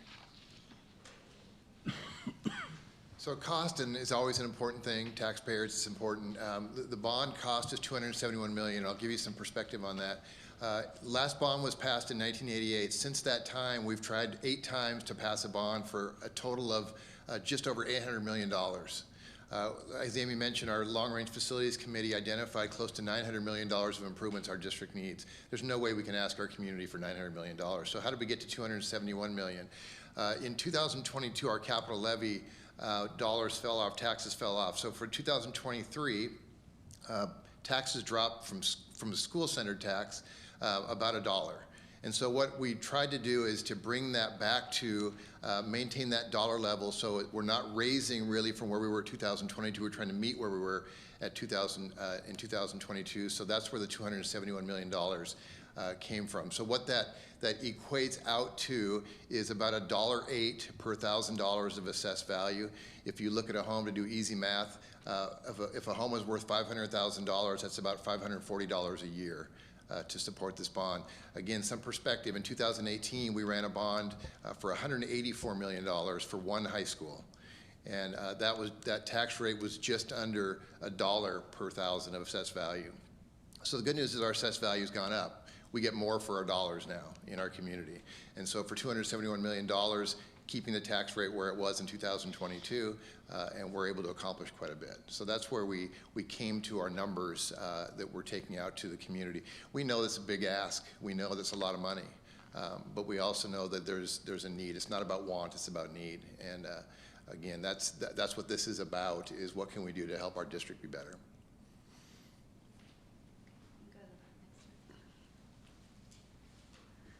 So just to sum up, the superintendent and I are going around to opportunities like this to share the facts of the bond and make sure the voters in our community have all the information they need to make an informed decision. So ballots will be out around the week of October 20th, and they're due back November 7th. So we're happy to answer questions if you have any. Okay, questions? Councilmember Rosebebe. Could you go back a slide, please, Brandy? So I know this, I think I've got the concept, but I want to make sure. So on the third point there, I know you can't, on the total increase, so as more people move in or more houses are built, then that actually lowers the amount that's being collected from each household, isn't it, over time? Yes, that's correct. So voters approve the total amount that the district collects. So voters are approving or not that we collect $271 million. So if you were to look at just simple math, and if there's a total tax bill of $20 and we have more people move into the community, more people are going to share that pie. So yes, you're correct. Okay, thank you. Yeah. Councilmember Diener. So is there an opportunity for voters to come and look at some of the defects that we're talking about, some of the deficiencies, either in person or maybe perhaps with videos or snapshots online, website? Yes, there are. And our principals at all of the sites that are set for replacement have offered tours, and I'll be putting that information out this week of when we can expect those. But yeah, I think that's important. It's, if you don't have kids that have gone through those schools, it's hard to imagine, but it's important to see. So yeah, thank you. Thank you. Councilmember I Chang. would second what he said, but I would actually suggest that you do videos and as short as possible, like TikTok videos or something. Also, I haven't looked at your website, but I'm sure you have a lot of information there that's probably not easy to find, but do you have a section that shows how the money is spent? I guess your financials would be online. Yes, there's all sorts of detailed information. If you could go to the last slide one more time. Our website's listed on there, just skschools.org/bond, and there's all kinds of information, especially details about each project and more about the financials. Thank you. Mr. Mayor? Yes, sir. Can you talk a little bit more about the portables and why those have fallen out of favor? I mean, I'm sure many of us grew up in some portables. I did.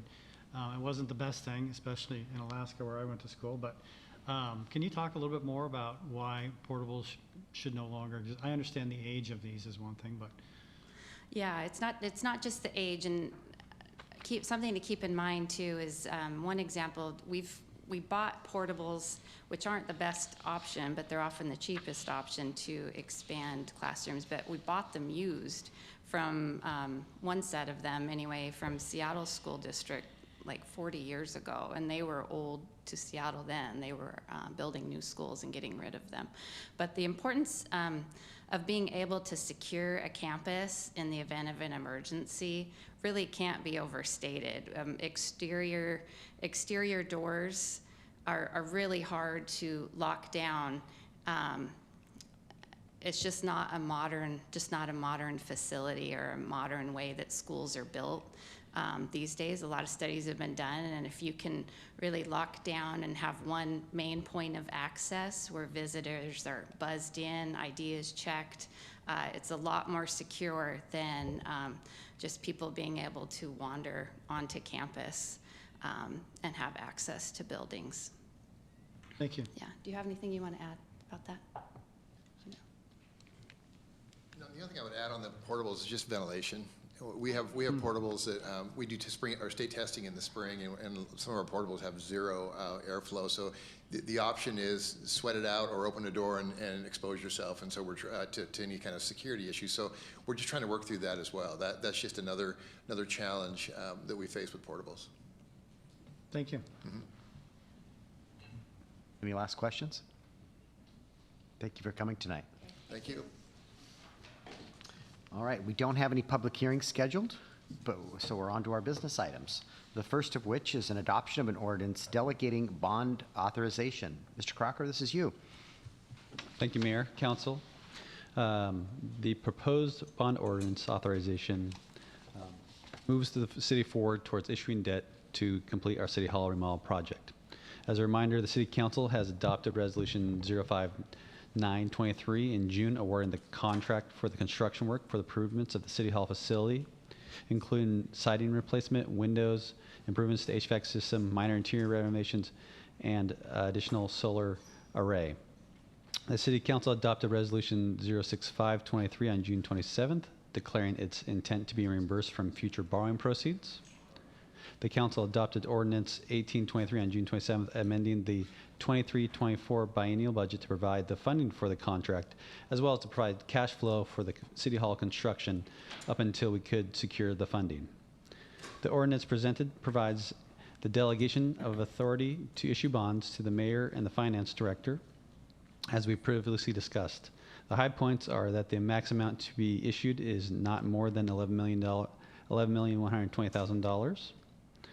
We do provide ourselves a range to manage and seek the best borrowing costs, and the maximum term we are seeking is 20 years. So with that, the finance director would recommend adoption of the ordinance, authorize the mayor and the finance director to finalize the issuance of the bonds. Councilmember Rosepepe. Mayor, I move to adopt an ordinance authorizing the mayor and finance director to finalize the issuance of the bonds as identified in the ordinance. Second. Motion by Councilmember Rosepepe, a second by Councilmember Diener. So we've got the scaffolding up, and now we got to pay for it. So. All right, any questions of Mr. Crocker? Go ahead, Councilmember Chang. Could members of the public buy bonds if they wanted to? by these bonds at 4.5% interest, it's not a bad deal right now. They would have to work with their broker firm and search for Port Orchard, City of Port Orchard bonds with whoever the winning underwriter is, but there is an avenue to do it. Other questions? All right, you'll be voting on the adoption of an ordinance delegating bond authorization. All in favor, please say aye. Aye. Aye. Anyone opposed? Hearing none, the ordinance has passed. We're to item B now, adoption of ordinance designating the McCormick's Development Corporation, the McCormick Development Corporation as open space. I don't believe the whole corporation, but I think it's a parcel of land. And approve, let's see here, approve the current use assessment request. Mr. Bond, are you online? Yes, I am. Can you hear me? Yep, your face is just covered with a box. So. Ms. Reinerson, would you be able to scroll to page 176 for the map associated with this request? And the city has received a tax classification request pursuant to the Open Space Taxation Act as codified in RCW 8434037. The act allows, excuse me, for reduced property tax assessments on these lands to incentivize their preservation for including or such as conservation, agriculture, forestry, or open space. The act permits private property owners to engage in voluntary resource conservation to safeguard open space resources, including buffers near streams, wetlands, groundwater, wildlife, in return for tax incentives. Kitsap County oversees the process where both the city and county legislative bodies in incorporated areas must affirm an application without modification or with incidental or identical modifications. The bodies can approve with conditions, or deny the application. If approved, the tax benefits take effect in the subsequent year. McCormick Development Corporation applied to Kitsap County on March 28, 2023 to designate a 1-acre parcel within the Amherst plat with an open space tax classification. And the property is the green property on the map on the screen, which is to the east of the Amherst plat and is abutting the McCormick Golf Course Maintenance Facility, the city's Well 11 site, and an existing open space tract that is associated with the Strathmore subdivision. The property is forested, designated R2, and on the city's 2023 zoning map. It is unencumbered by critical areas and was created as part of the Amherst plat recorded in May of 2021. The property is landlocked and offers no legal access for development opportunities.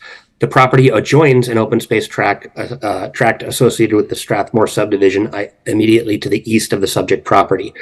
By granting the open space designation, the property would essentially be incorporated into the existing open space tract associated with the Strathmore subdivision. This larger open space offers several benefits, including passive recreational opportunities, enhanced preservation, and aesthetic value. These benefits are consistent with the intent of the Open Space Taxation Act and the criteria for consideration of the benefits to the general welfare of preserving the current use of the property. On September 5th, 2023, the Planning Commission held a public hearing to gather public testimony regarding the application for a current use assessment. The Planning Commission reviewed the application thoroughly and recommended approval of the accompanying ordinance. Staff's recommendation is to approve the ordinance as presented. Councilmember Diener. Mr. Mayor, I move to approve an ordinance designating the McCormick Development Corporation property as open space and approve the current use assessment request for Kitsap County tax parcel number 5686-000-058-0001 as presented. Second. Motion by Councilmember Diener, second by Councilmember Lucarelli. Councilmember Diener is the motion maker. Go ahead. Sure, I just wanted to remind the council that this is a state program, and if they meet the tests that have been outlined in the staff report, then we're all but obligated to approve. Councilmember Rosebeppe? So Nick, the way I understand it from reading through it and listening is essentially we're adding green space to this area that will be maintained into perpetuity forever. That is my understanding too. Awesome. Councilmember Chang?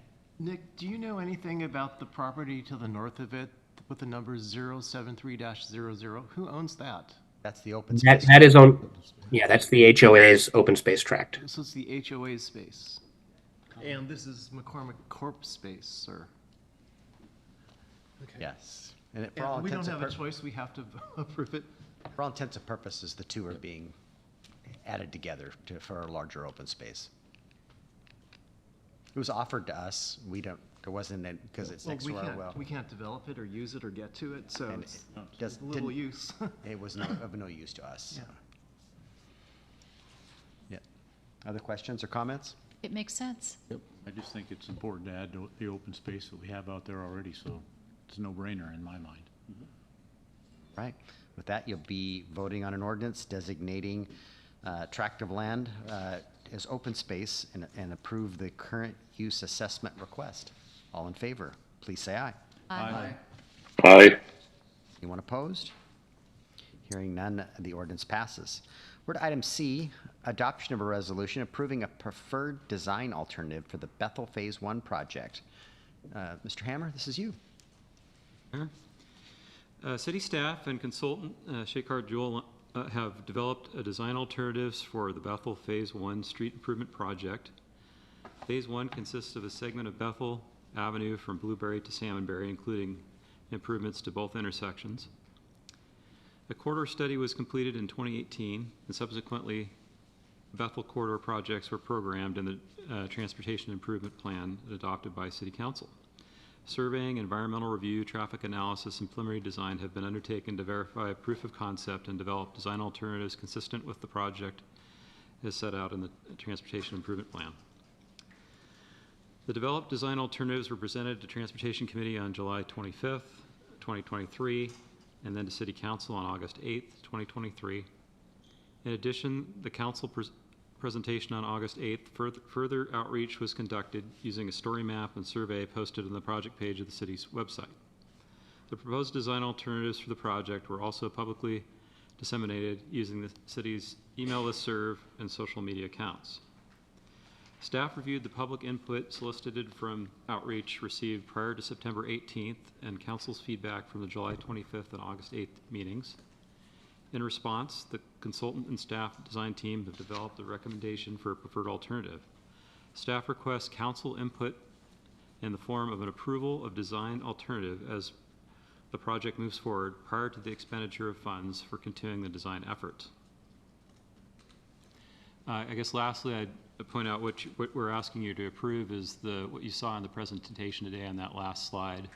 So we have proof of concept for the Blueberry roundabout, and also we've selected one of the three alternatives for which was the four-leg, one-lane roundabout for the Salmonberry intersection. Councilmember Trenary.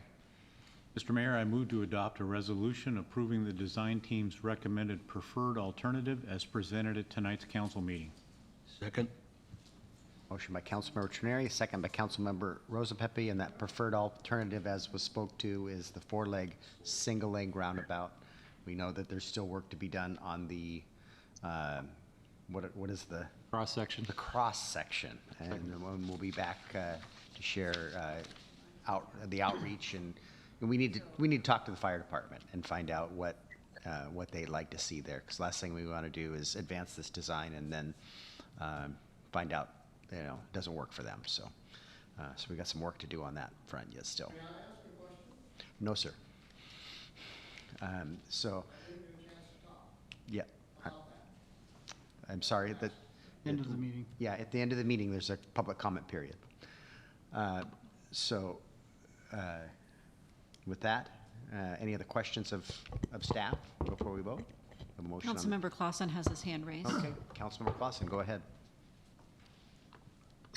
Yes, thank you, Mayor. And I just needed confirmation, and I'm glad you shared the information about the design concept for the idea of what the roadways would look like. I do have some concerns with at least one of them that was shown there. But I do also just want to point out or confirm what I understand is that if we were to go to, say, the four-lane concept, which would impact Sedgwick to the west, that could delay the project by at least 1 year if we're fortunate, if not longer. Is that the correct assumption? Yeah, it was about $4 million and at least a year. Yep. Was the four-legged. Yeah, I just wanted to confirm that's a four-legged, but yes, no, I wanted to confirm my assumption there and reaffirm that what we heard on the survey was one of the important aspects was to get moving on a solution. So I just wanted to, again, confirm my assumptions. Thank you. All right. Other questions? Councilmember Chang? I just wanted to comment and thank the people who sent us letters and comments and who participated in the survey. When we saw the concepts, we didn't like all of them equally, but we needed to hear from the people who lived in the area.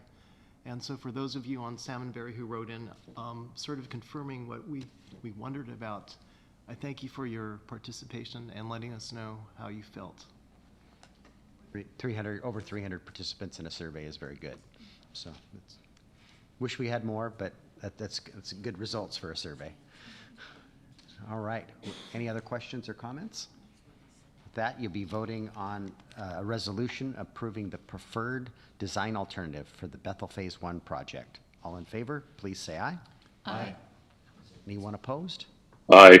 Yep, that was an aye for the project, I assume. Any opposed? Hearing none, the resolution passes. We're at item D, the adoption of a resolution approving a contract with He Development LLC for the payment in lieu of specific performance for the construction of frontage and sidewalk improvements of Southeast Salmonberry Road. Mr. Bond, this is you. Yes, He Developments LLC has proposed to pay a fee in lieu of construction of required off-site improvements associated with the Hidden Hills project located along Southeast Salmonberry Road. The Hidden Hills SEPA mitigated determination of non-significance required construction of off-site three-quarter street improvements along a segment of Salmonberry Road from the project's northwest corner to a point approximately 600 feet to the west of the subject property.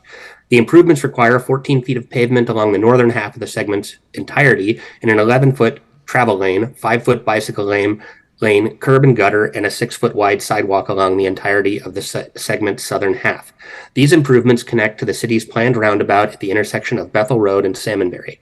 Due to the project schedule for the Bethel and Salmonberry roundabout, there are numerous challenges associated with designing and constructing the required improvements to mitigate the transportation impacts of the Hidden Hills project. Stormwater from the mitigation project needs to flow into the area of the new roundabout, but the receiving pipe is not scheduled to be completed until a date that is later than the mitigation project. In addition, until about 5 minutes ago, the city had not selected a preferred alternative for the roundabout design. Finally, if He Development was to construct their mitigation project first, it is likely that the road alignment would require the city to demolish and reconstruct some of the developer-funded improvements to align with the new roundabout. For these reasons, He Development has proposed and the city staff have negotiated a fee in lieu of construction agreement. If this agreement was approved, it would integrate the projects both in timing and scope. He Development desires to provide the necessary funds based on the city engineer's estimate for the Hidden Hills mitigation work of $326,015 and would authorize the city to use the funds to complete the required mitigation work as part of the Bethel Phase 1B project. The agreement would require He Development to provide $96,231 within 60 days of execution of the agreement to pay for design work, and the remaining $229,000 and change to be deposited at the time of building permit issuance. In the absence of the fee in lieu of construction agreement, the developer is required to construct the offsite improvements to Salmonberry prior to the issuance of a certificate of occupancy for the Hidden Hills project. The agreement provides the city with the opportunity to expand the Bethel Phase 1 design scope to include improvements to Salmonberry east towards the city limits. Essentially, the east leg of this roundabout could be designed as a complete street connecting Bethel to the east city boundary. This will increase the construction cost for the Bethel Phase 1 project, but would result in a complete street serving this neighborhood. It would also provide Kitsap County with an opportunity to apply for grants to make Salmonberry a complete street from the city limits east to the roundabout at Jackson. The city is currently negotiating an agreement with another developer on the north side of Salmonberry to pay a similarly structured fee in lieu of construction for their frontage improvements. This second agreement will close some, but not all, of the funding gap for constructing Salmonberry from Bethel to the east city limits. The staff recommendation is to approve the payment in lieu of construction agreement of frontage and sidewalk improvements on Southwest Salmonberry Road as presented. Councilmember Lucarelli. I move to adopt a resolution authorizing the mayor to execute the payment in lieu of construction agreement as presented. Second. Motion by Councilmember Lucarelli, a second by Councilmember Teener. Any questions of Mr. Bond on this matter? It was touched on. Go ahead. Go ahead, Mr. Bond. Could I just add, I meant to point out that the very next item on the agenda is the contract amendment for the design of this project. And so these two items need to be approved hand in hand. And so if you intend to not approve the design contract, then you would not want to approve this fee in lieu of agreement because it is committing us to designing that project. Okay, good point. Oh, I think this only made common sense when we got the presentation earlier in the evening. It was touched on in the presentation, the need to do this. Councilmember Terneri? Yeah, I'd just like to say my compartmentalized brain and analytical brain says these two development projects should be separated, but in looking at the total value of cost savings to the city, as well as the added inconvenience to the citizens that live along Salmonberry there by having the development time increased by at least twofold, I think this is a smart project, and I will be voting for this. Hate to have those residents in the area live through two constructions. Exactly. And then us demolish what they construct. So, all right, with that, you'll be voting on oh, John, I'm sorry. Go ahead, John. I missed you. Thank you. Thank you. And I just want to reaffirm what Mark just said. I think that makes a lot of sense, as well as having these two projects designed with a single design so that it will be a complete project from one end to the other. So I think it really makes a lot of sense. Good point. Any last comments or questions? All right, you'll be voting on adoption of a resolution approving a contract with He Development, Inc. for a payment in lieu of specific performance for the construction of frontage and sidewalk improvements on Southeast Salmonberry Road. All in favor, please say aye. Aye. Aye. Anyone opposed? Hearing none, the resolution passes. We're to our last business item, approval of amendment number 2 to contract number 083-22 with Shekar Jewel, Inc., DBA SCJ Alliance for the Bethel Phase 1 Street Improvement Project. Mr. Hammer, this is you again. On August 9th, 2022, following a procurement process consistent with 3980 of the RCW and the city's procurement policies, the city executed contract 83-22 with Shekar Jewel Incorporated for the Bethel Phase 1 Street Improvement Project, otherwise known as the agreement. On February 10th, 2023, amendment number 1 was approved, extending the agreement termination date to March 31st, 2024. Consistent with the original procurement of this project, the city now requires services to reach 60% design in the area east of the intersection of Salmonberry Road for the Bethel Phase 1 Street Improvement Project, which will extend the current value of the agreement as amended. Before the council for approval is amendment number 2 to the agreement, which would increase the contract amount by an additional $96,230.93 for a new, not to exceed total of $720,523.38, inclusive of all compensation paid after execution of contract and amendment 1, but prior to this amendment. Staff recommends the council authorize the mayor to execute amendment 2 to the contract 8322 with Shekar Jewel for the Bethel Phase 1 Street Improvement Project to increase the total contract amount by $96,230.93 for a total not to exceed the amount of $720,523.38. Mr. Chang. I move to authorize the mayor to execute amendment number 2 to contract number 08322 with Shekar and Jewel, Inc., doing business as SCJ Alliance, Inc. for Bethel Phase 1 Street Improvement Project. Second. Motion by Councilmember Chang, a second by Councilmember Terneri. Any questions of Mr. Hammer? It's pretty self-explanatory. It's the glove that went with the last item. All right, with that, you'll be voting on amendment number two to contract contract number 083-22 with Shekhar Jewel and Inc., DBA SCJ Alliance for the Bethel Phase 1 Street Improvement Project. All in favor, please say aye. Aye. Aye. Anyone opposed? Hearing none, the contract amendment has been approved. We don't have any discussion items on the agenda tonight, and now we're to council committees reports. Has Economic Development and Tourism met recently? Okay, and I don't see you have a meeting on the agenda or on the calendar. Utilities, you reported last time, okay, and I see your next meeting is November 14th. Finance meets on October 17th. Transportation met tonight. A lot of it was about Bethel Phase 1, but there were some other items. Yeah, Councilmember most Shank? of our thunder was stolen by this meeting tonight. However, other items that we spoke about were the McCormick Communities roundabout. They actually prefer, I don't know if I have the terms right, they're more concerned about the roundabout at Anderson Hill than the one at McCormick Drive. So they're going to, I guess, fund the one at Anderson Hill. They're proposing to build that in lieu of the one at McCormick Woods Drive, and we're evaluating that, the worthiness of that.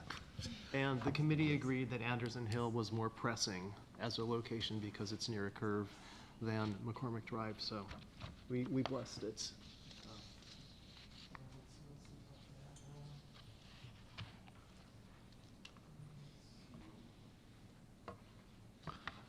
We did hear that the speed bumps in McCormick are not popular with all the residents, and so some of them may be looking into a letter or a petition to have them removed. That wasn't actually on the meeting, but it was something we discussed. And Mark, I don't remember what else we talked about. Do you remember? I think, as you mentioned, I think most of the thunder was stolen with the Phase 1 improvements. You got some updates on the Sandberg. Bethel Lincoln Roundabout project and the timelines on that. What are the timelines on that, Mayor? We have the 90% design, we're reviewing that, and we need give a presentation to the Transportation Improvement Board in November to get our funding extended. That we should be, Chris, the last of the easements, I read your report last Friday, last of the easements for the utilities were obtained, so PSE can proceed there, I believe, correct? Yeah, that's coming together. We're going to have one more coordination session, and then they'll be able to break ground on their utility relocations, the overhead utility relocations when they can fit them in, and looks like it'll be ahead of our, most of that work can happen ahead of the city's contracted construction work. As you know, most of that roundabout, or at least the one on Mitchell, needs to be constructed during the summer when school's out. Right, so we're looking within next year. Yeah, next spring. We still may beat the project down on Bay Street, the state roundabout. Oh, careful, careful. So that's a sore subject. And oh, I know. We did have discussion on the cross-section of Bethel in terms of where to put the bike lanes, and that will come back to council. Yeah. Yeah, as I we, believe there's also going to be a public outreach for that. And talking to the fire department. well, to the fire department. We need to talk to the fire department. Okay, that's correct. Yeah, discussions with the fire department, possibly transit too. Sounds like they may have some interest in that. So, all right, does that conclude your report? Yes. All right. Festival Chimes and Lights? Yes, actually, there's quite a bit to report. This year, due to the police parking lot having construction issues and the shell of the city hall, actually, and all of the scaffolding being an issue, Chimes and Lights is actually going to be held across the street on the waterfront side of the boat ramp, the boat launching ramp. The Port of Bremerton has been very supportive of this. We are actually going to be using one of the trees that are planted behind the restrooms. It's not really huge like we're used to, but we're really going to light it up, and I have a proposal for a lit top that will give us some additional light. I think it's going to be beautiful. It's what we have to do in order to handle the changes going on in our city right now. And I think it's going to be beautiful. We'll be working with the sound people to have the stage actually in front of the green space that's out there right now. So it's going to work. We have an attitude that we're going to make this work, and I'm looking forward to the event. So that will be happening. Our next meeting is October 16th, and everyone's invited to Chimes and Lights on December 2nd. Cindy, when will the trees be going up for lack of better words, for sale downtown? You may buy them now. Yep, well, okay. Yes, that is open. So the tree sponsorship is open, and we are accepting applications, and they do go pretty quickly. So if you have a favorite spot, now's the time to grab it. And you get those trees, you purchase those from the clerk's office, I believe. Yes, that's accurate. Okay. All right, does that conclude your report? It does. Okay, I see land use is on October 4th. Lodging tax advisory, Councilmember Kuchardi isn't here, but I know his committee has been formed, and they're going to meet soon. I'm certain of it. And sewer advisory committee is also on October 4th. All right, on to the mayor's report. I've got a few things. I know it's later than we want it to be, but this control panel for the splash pad in McCormick Woods arrived today and will be installed tomorrow and then be tested later this week. So if we got a little bit of nice weather in October, maybe we could turn it on, but probably not. But we're ready to go next year, but those electronic components took much longer than anticipated to arrive. City code requires that I report policy changes, personnel policy changes to you, and have a handful of them that Human Resources is asking that I report to you. There's changes related to workers' compensation and accident prevention safety. The language to remove when the city adopted options available to employees related to time loss checks and options to use accrued paid time due to the time of lost payment. And I wish Debbie was here to explain that. There's also clarification in the policies related to health and welfare insurance benefits, policy related to life insurance eligibility and the process for opting out of medical insurance, housekeeping clarification related to use of city credit cards and the policies related to that, and policy changes to encourage employees who have restraining orders to report them to the city for safety reasons. KRCC is hosting its legislative reception, and hopefully you guys saw that email. It's November 16th at Gold Mountain, and please let Brandy know if you would like to attend that. I encourage you to attend. And last night I gave a presentation to the Kitsap Public Facilities District, our quarterly update on the community center, and I shared with them the same presentation that I gave you guys last week related to the Orchard Street Plaza, and it was well received. Also, they hadn't seen the slide deck with all of the dollars and projects accumulated for downtown, totaling over $160 million. So they thought that was impressive too. And I thank them because that $160 million started with their $12 million right. and the community center, and it's grown and grown to to other projects. So, and my last I guess message is related to social media. We've been just seeing a lot of erroneous information put out on social media and then shared frantically. We had a post about the Lund Street Bridge and a big crack, and if you looked at the picture closely, there's grass growing in the crack. It's nothing that was new there. We did have staff go out and look at it. It's well back. It's in the blacktop.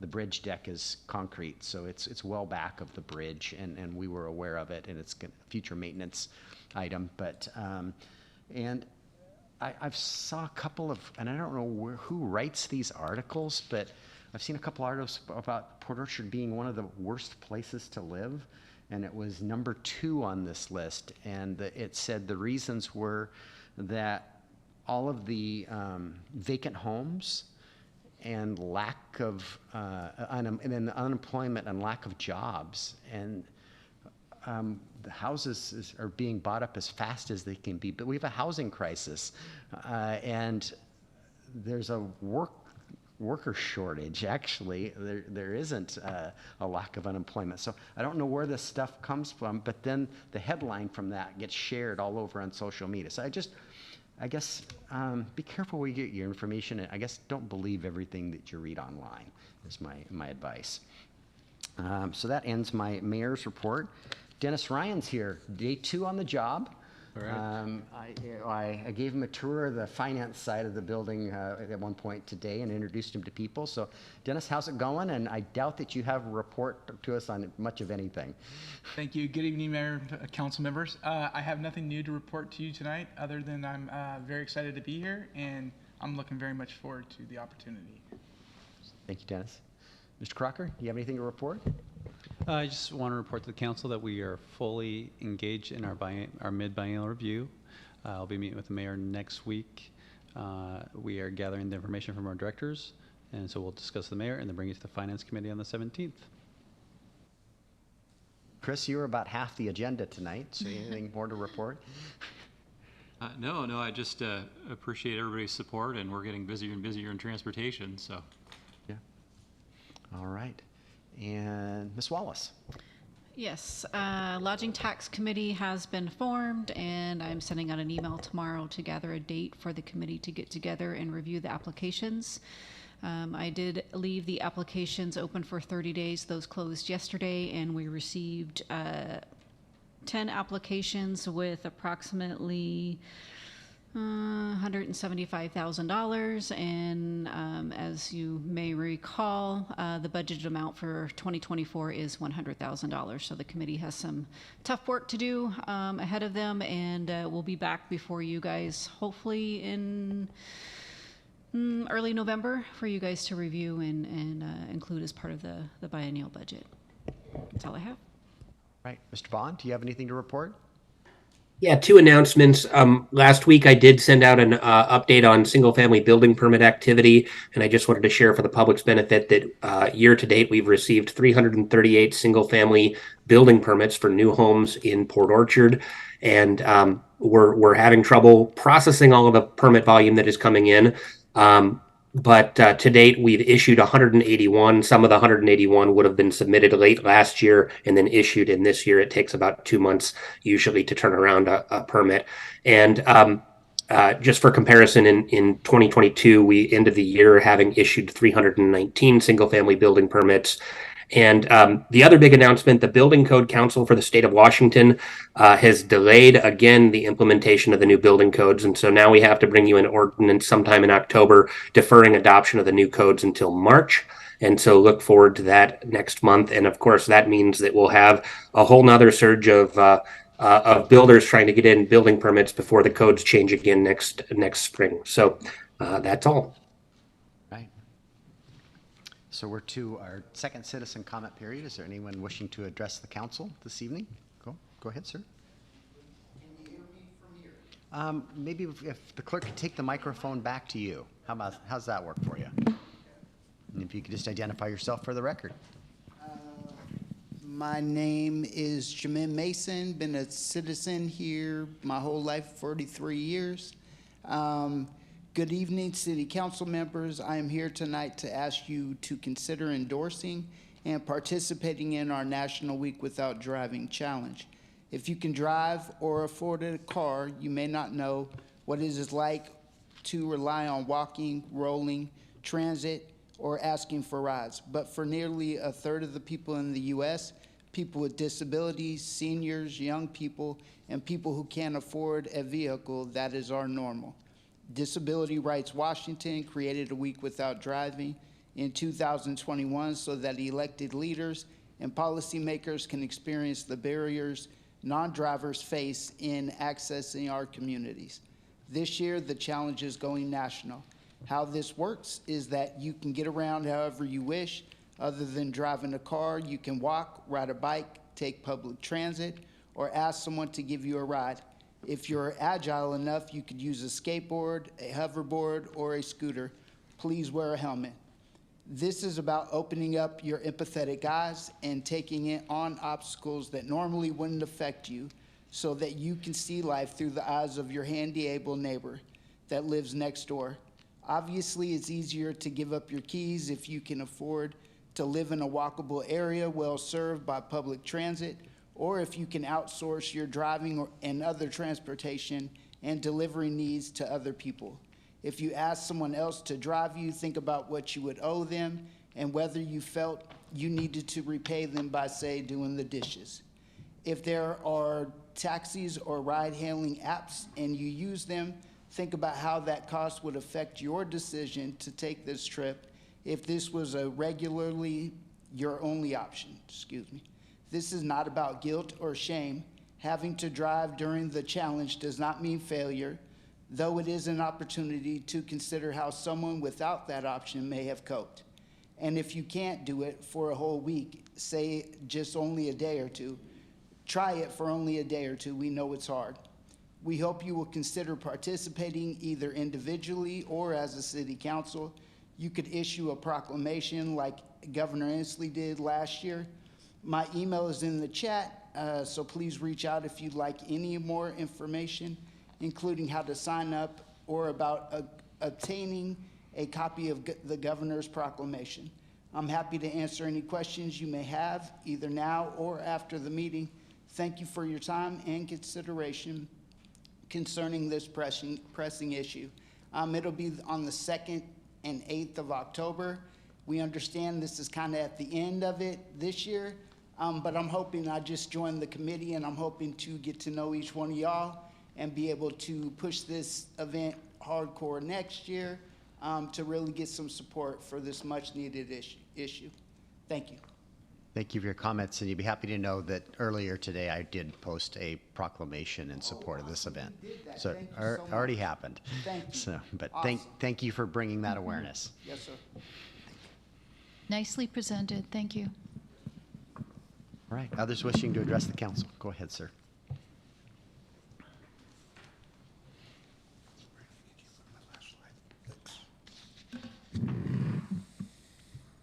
I know it's a long evening, so I'll speak briefly here. I just need to get my slide up here.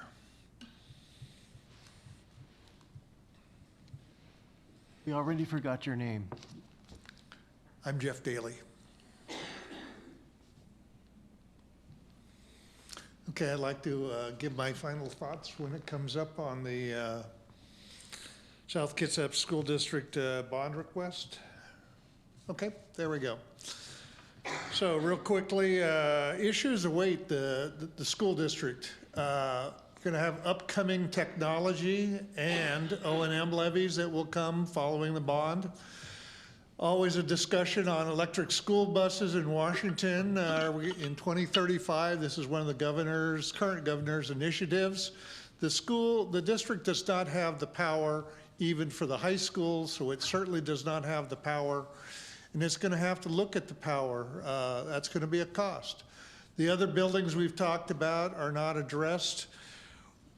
My recommendation is to wait for a more inclusive plan. We have no idea if the district plans on building all 4 schools at one time, whether they're going to sequence them, and exactly what is the plan for the rest of the district. If you're going to get to all the buildings over 20, 30, 40, 50, 60 years, then just tell the taxpayer. So vote no on this bond and wait for a more inclusive, more comprehensive plan that the taxpayer can understand. And just for the record, I was here 5 years ago too. And I discussed my thoughts on the high school. And the second high school always comes up, and there is not, everyone thinks we're going to take the South Kitsap High School and duplicate it. There's not enough money on the planet to duplicate that high school. So there has to be another plan that addresses it on our westward movement and also for our elementary and our other schools. So thank you for listening, and I appreciate your time. Thank you for your comments. Others wishing to address the council? Go ahead.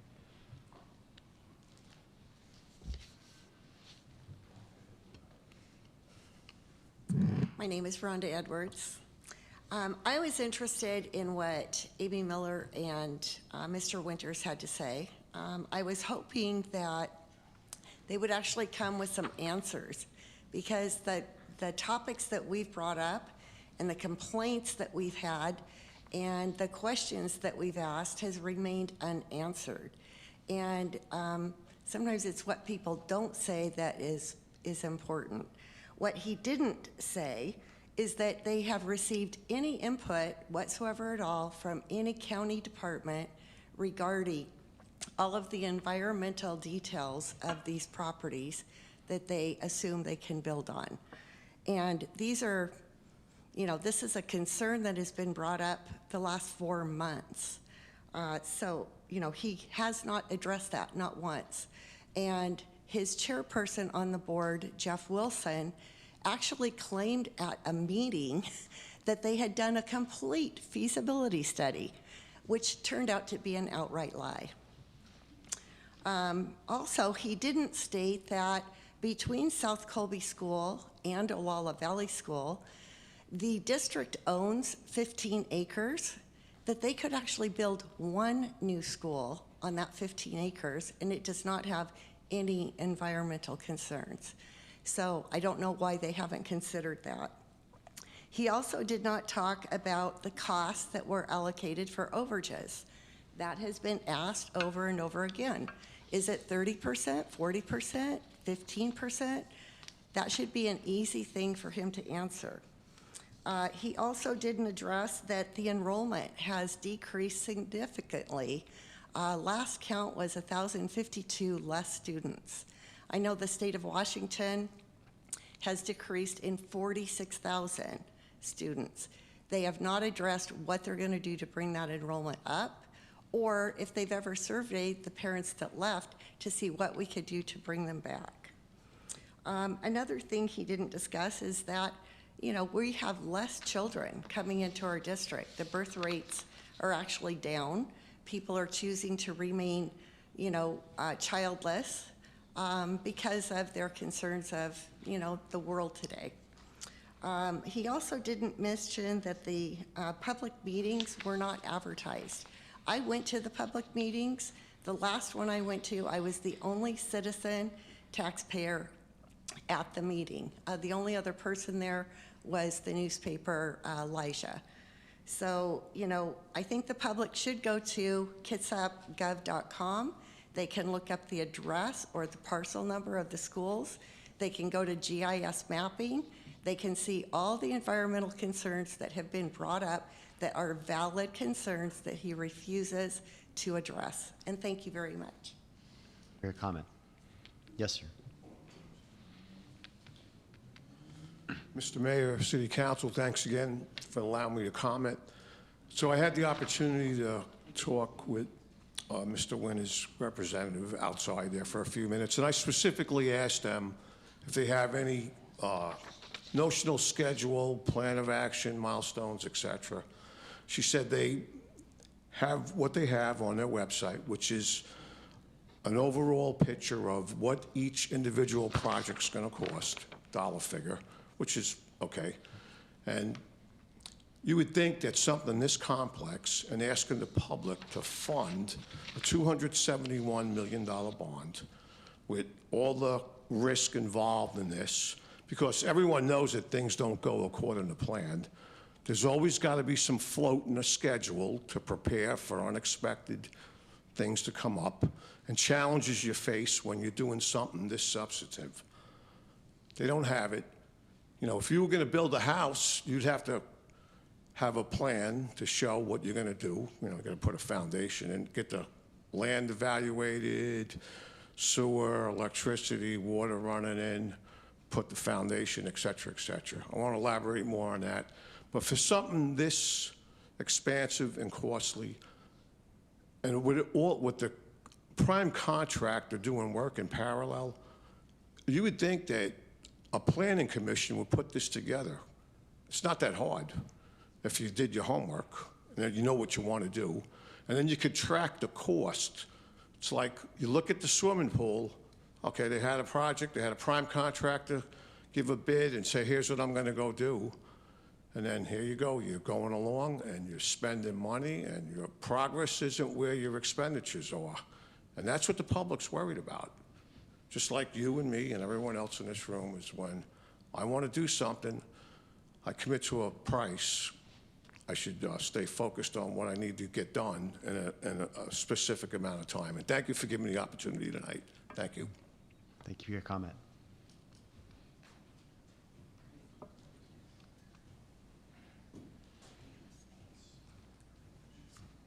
Gina Cole, I love Jesus, the Constitution, and nutrition, and thank you for the beautiful flags that are displayed. I love my country. Credibility, integrity, and confidence.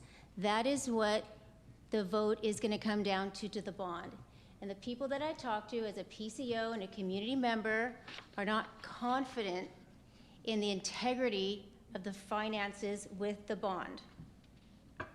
What I heard tonight in support of the bond was these things: expansion, modernization, renovation, new construction, increased safety issues. Well, let's talk about that. Why do we not have top security currently? Are our kids not important enough to have that at the top of the list currently? No, that's not the top of the list, because listen to this. When I asked about safety in the school, the security stays in a box. The security system, the person doing security, is not roaming the halls, is not dropping into the classrooms, is not dropping by the bathrooms to see regular vaping and fights. No, the security stays in a box and waits till an incident happens. What about talking about safety now before all the bells and whistles of a new, modernized, new construction, expansion building? A building does not automatically create education. We worked with the Cherokee Indians for 21 years in Snowbird, North Carolina.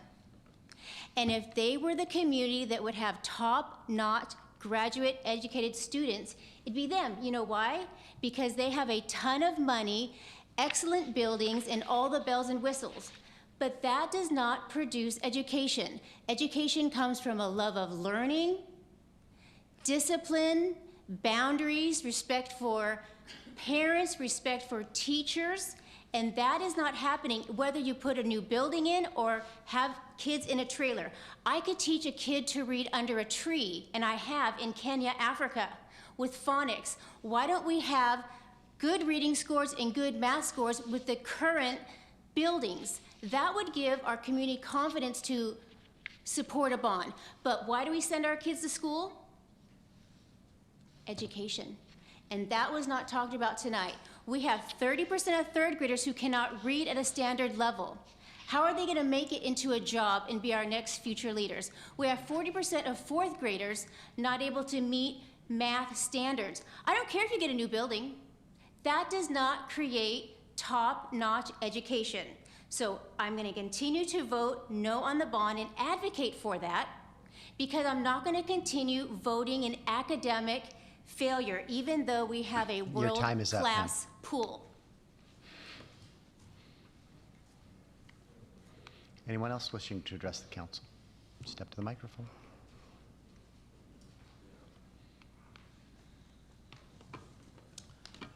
Dave Kimball again from Manchester. More about the South Kitsap School District's big bond. Not too long ago and on a few occasions I asked Mr. Winter, what's plan B if this bond fails? I mean, there's rather a history of failure, of course, not to be put a finer point on it, but I said, what about capital levies, smaller amounts of money, shorter periods of time, prove to the community the financial issues are evened out, doing good. There's no plan B, and his response was, we can't do capital levies, they won't do it, there's not enough money. It's just that simple. So there's an opportunity here, hopefully this bond goes under and they try some capital levies. Now, the problem with that is we've had a recent chiller failure. That's the HVAC chiller for the high school. And they took out a 20-year bond that's non-voter approved, and they can go up to $58 million on those without any vote at all. I don't think the community even knows that happened because they had a short fund balance and they still do. And they blamed it on COVID. So $58 million without a vote of the people, that doesn't sit well. So capital levies, smaller amount, good. So as far as the public records issue, I had talked to the county about this quite some time ago. As was stated here, there's been some misrepresentations, maybe some would say false claims and outright lies about all the feasibility and due diligence performed. And this was stated by the chairman for the chairperson for the Kitsap School District Board. And it was all green light. Everybody said it was fine. We had phone calls. We're all set to go. No problem. Don't be a baby. Don't keep saying we can't do it. And everybody's got the blessing on this. We're fine. So I'm the one that made the public request for records, public disclosure requests to the county and the school district, ongoing, and there was no responsive documents to any of the things that he promised that had been done that resulted from 5 months of records coming from the county, DCD, and the school district, and I talked to a few state and federal agencies as well. So I'd like to see that proof, and that's the message I want to get out. We need to see that this due diligence has actually been performed before we start sinking this much money, even into the community, to anything new. Make do with what you have, keep what you have prepared, prove to the community you can manage more money before I give any more. So I'm voting no to. Thanks. Thank you for your comments. Anyone else wishing to address the council? Go ahead.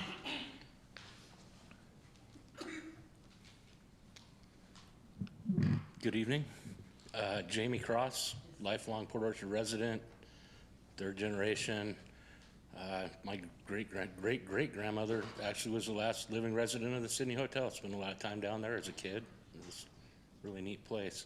But I've been following the school bond for the last 3 years. They sell it as, it's a pretty good thing, but there's not a lot of details. They put a committee together, board committee of 13 citizens, if you want to call them citizens. Actually, it's the same people that have been pushing these bonds for the last 20 years. I tried to get on the committee. They wouldn't allow me on the committee, and then that was the first time, and then the second time, tried to get on the committee, and they just tabled the whole committee. It was supposed to be an ongoing committee. They're not really being upfront about the needs of the students. South Colby and Olalla is the lowest enrollment in the entire district. So why do we need brand new out there? It seems like we have a lot of growth going the other way. So I just think the plan's been, it was like devised. They already had the plan in place. It was just checking the boxes to get there. And I think they could do a lot better. There's been no outside consulting. It's just 13 citizens came forward with this plan, and that's what we're gonna do. So use your best judgment whether you support or not.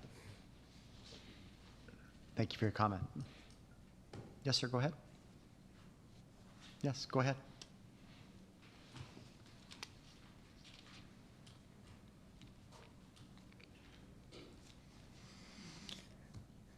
Hello, Mayor and Council. Glad to be here, but I'm... Sir, if you could identify yourself for the record? I'm sorry? Could you identify yourself for the record? Oh, I'm sorry. Glenn Walker. I live on Salmonberry, the west side.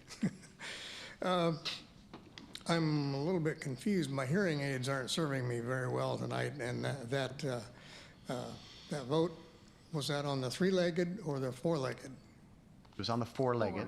And that's what passed? Yes. Oh, thank you. Okay. I really appreciate that. Yeah, I don't know if any of you gentlemen and ladies have been able to drive down Ramsey, but that being our only main exit is pretty bad. I've measured that pavement is only 14 feet wide, except at the intersections, and it's pretty crazy at one point there. Is there a way you guys, can you put a picture up on there? No, sir. On the screen? No, okay. I had a picture here, but I should have provided a way to get that up on the screen beforehand. But anyway, there's one spot on there where there's two telephone poles that are so close together, it's like driving through a chicane like this to get down the street. And when you meet somebody there, the locals who drive it every day, we stop and wait for somebody to come the other way so we can get by, trying to not go in the ditch or in the bushes in the process. And we wave to each other and go on our way when somebody gets past. But there's a lot of people come down through there that are using that Ramsey Road as a shortcut when they're going south to bypass the light at Sedgwick. And so those people seem to be in quite a hurry. So it gets pretty hairy sometimes in there when you meet one of those guys going down the street. But anyway, if the four-legged is what's passed, I'm very, very happy because I was definitely concerned about having that one-way out. Thank you, Council. Thank you, Mayor. Thank you for your comments. Anybody else wishing to address the council? Go ahead, sir.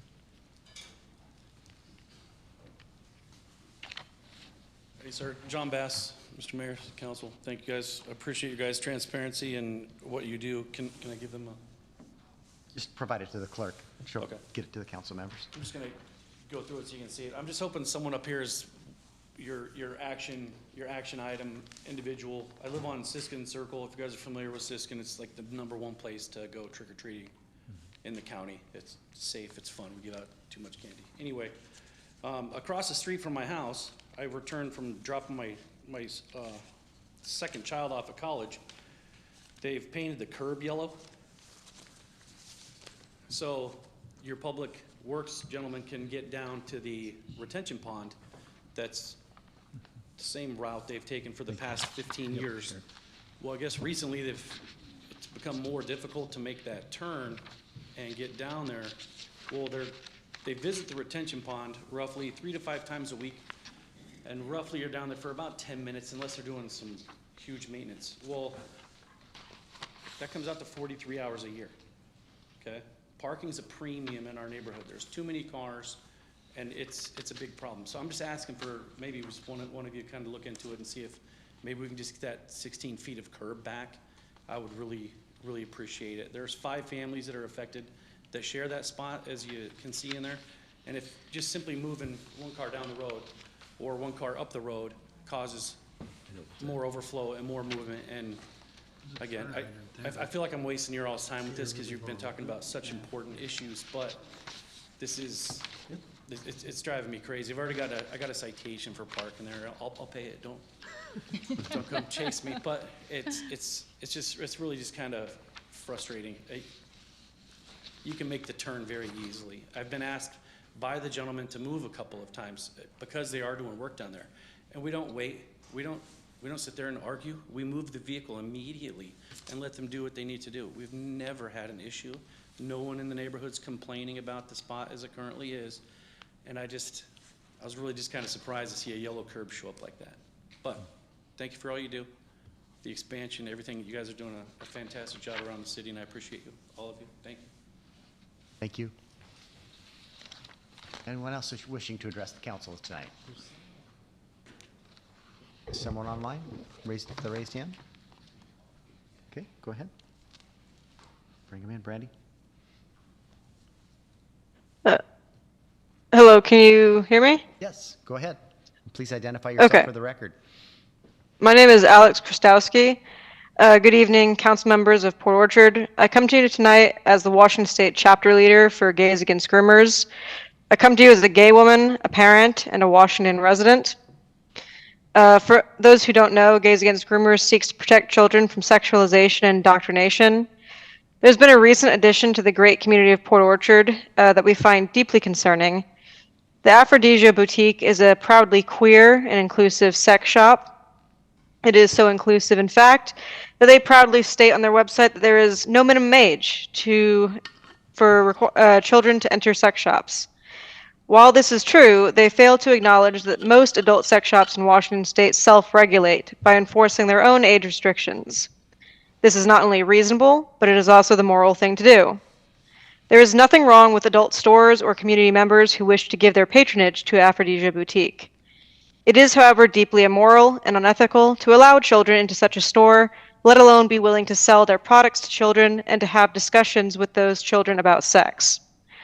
We implore you to draw up and vote on a city ordinance that would require any store that sells sex toys, kink gear, or any other such materials to make those items age restricted to 18 and older. And if such a store is primarily focused on selling those products, then the store should be restricted to patrons 18 and up. We believe this is common sense and common decency, and provides basic respect to parental rights concerns. In addition, to anyone who might want to know, we will be in Port Orchard this Saturday to do a protest in order to hopefully convince the boutique to change their policy of their own accord. If that is unsuccessful, we ask you very politely to consider a city ordinance to correct this egregious loophole in the law. Thank you. Thank you for your comment. Others wishing to address the council? If you're online, you would use the raise your hand feature. Right, I'm not seeing others. I'm to close the second citizen comment period. Is there anything for the good of the order, council members? Councilmember Chang, go ahead. You know, Mr. Mayor, I was thinking very deeply about what you said about being careful about what you read and see on social media. And I was trying to think, well, you often have to look at the source. Like the people saying Port Orchard is the worst place to live, they're not a reputable news source. There's something like Food Snacks or something. But then I was thinking, I think these people writing those stories are actually those who want to keep Port Orchard small and just prevent all new people from moving here. So I think this is their attempt to sort of scare people from what the city is really like. Sort of the way that, you know, we used to tell people to go back to California or not come here or whatever it is that we've done. So I'm thinking that must be the reason behind stories like that we're seeing online. Well, I appreciate you sharing that. Councilmember Rosa Pepe? I just wanted to make a note for the public. Sometimes we get accused, that may be a strong word, of not having enough discussion about financial issues. Tonight we approved the mayor and finance director going forward with the bond. It was a very short discussion. I just wanted to let the public, remind the public that we had a very in-depth discussion at last week's work study session, and that's online, and that people can see the discussion that we had, which then led us to take the action tonight. So just a reminder, those our meetings are on record, on file, and people should go back and take a look at some of the discussions we do have. Thank you. And last week's work study was probably the third time we talked about it, and probably that many more times at the finance committee. So there was, that is true. It has been touched multiple times, and you know, tonight was the culmination of that, and of just delegating that authority. Mm-hmm. And then we're going to be coming back before you when we go to issue that debt. So there's more stops on the process yet to come even. So, but thank you for bringing that to the public's attention. Other good of the orders? All right. John, you got anything for us? No, thank you very much. All right. Safe travels, John. All right. With Thank that, you. Our meeting is adjourned.